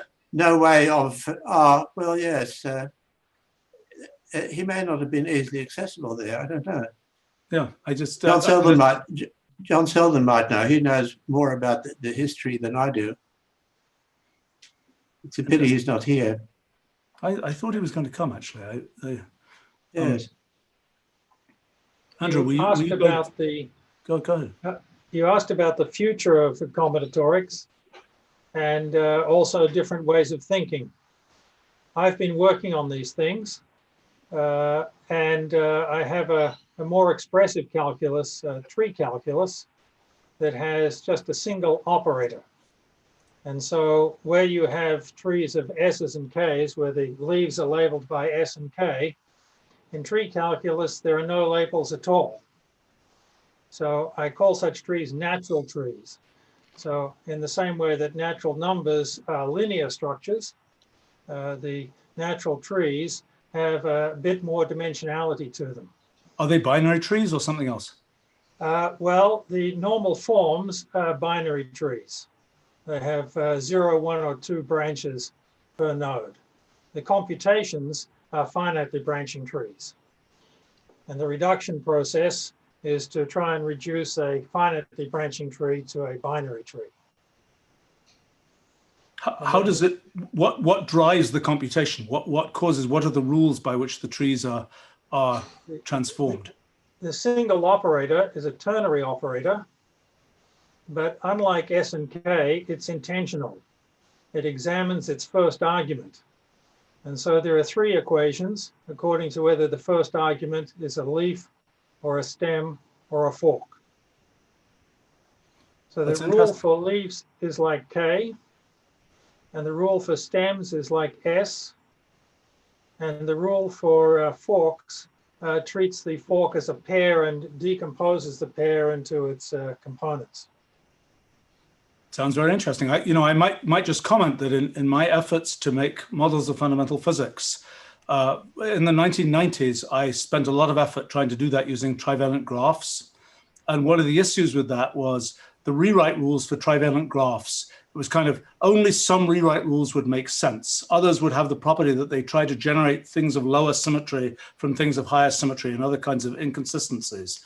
And so I ended up, one of the things that caused the current burst of activity was realizing that one could sort of generalize that by thinking about hypergraphs. And with hypergraphs, you never get into the situation where it's like, oh, that rule can't exist. You can just write down any rule you want. They're not necessarily causal invariant, but you can write down any rule you want. And that for me was an important kind of conceptual breakthrough. But I have wondered about rewrite. I need to look up your work. I've wondered about sort of the natural rewriting rules for trees, because I agree that combinators as such, if all you're trying to do is to rewrite an unlabeled tree, they're not the most obvious thing to use. It sounds really interesting. That's cool. So I would comment on that. Oh, Barry, I would comment on that. You've got a slightly more complicated branching structure down at the bottom, or actually, I suppose you have these stems, as you call them, halfway up the tree as well as at the bottom. Is that true? Oh, yes. Okay. So that's interesting, and I don't know quite how to interpret that, but basically, the difference from just a plain S and K thing with S and K, you only need binary trees, and so the S's and the K's are at the leaves. And what you've got is an added level of complexity where you're allowing a unary branch that you're calling a stem. And except for the fact that stems can occur in the middle of the tree, I would say that was just a clever way to encode S and K. But the fact that you don't think so? No, no. Oh, So okay. Right. when you represent S and K in that way, then the nodes of your trees are applications. Yes. Yes. So that my trees, the nodes are not applications. They are the operator. So replace S and K by a single operator, and that's the unlabeled nodes, that operator, not the application. Now, do you have a normal form evaluation, or can you pick up the evaluation in the middle of the tree? It's equational, just like combinatory logic, so you can have different evaluation strategies. The way of describing the differences are that you can decide a quality of normal forms by the application of a combination. So in combinatory logic, decided the quality of normal forms is not decidable by a combinator. More generally, you can do pattern matching. So you can write all kinds of pattern matching functions. And I've drafted a book about all of this stuff. And I have a combination that does self-interpretation. In fact, I have several of these things. Yeah. So self-interpretation is definitely intentional. You have to look at the arguments in order to, you have to pull them apart in order to figure out how to evaluate. You can't do that inside of combinatory logic unless you do some kind of church encoding. But the church encoding is doing all the interesting work of pulling apart the structure to see what's inside. And so that work is now done inside tree calculus instead of being some kind of meta theory. Okay, so that's not entirely obvious to me. I was sort of imagining that there'd be a straightforward translation from your framework to S and K, but you're saying that there is not. There is not, and the proof has been verified in Koch. Ah, very interesting. Yeah. Okay. So all the proofs in the book have been verified in Koch. It's strictly more expressive. Yeah. It's a simple translation of S and K into tree calculus. There is no translation in the other direction that preserves the quality. Yeah. Okay. Looks like Andre has given us the link there. Thank you, Andre. So listen, logistical point. We can go to this high fidelity environment where we can have a bunch of separate conversations. I think that will be terrific. But does anybody want to make any last remarks for as while we're all together here? Famous last words. No, yeah, right. That's okay. Well, great. I think we've been broadcasting all of this to the world. I think we should probably end it. This has gone on much longer than I expected, but it's really interesting to hear from people here. Well, to people in the outside world, thanks for joining us. And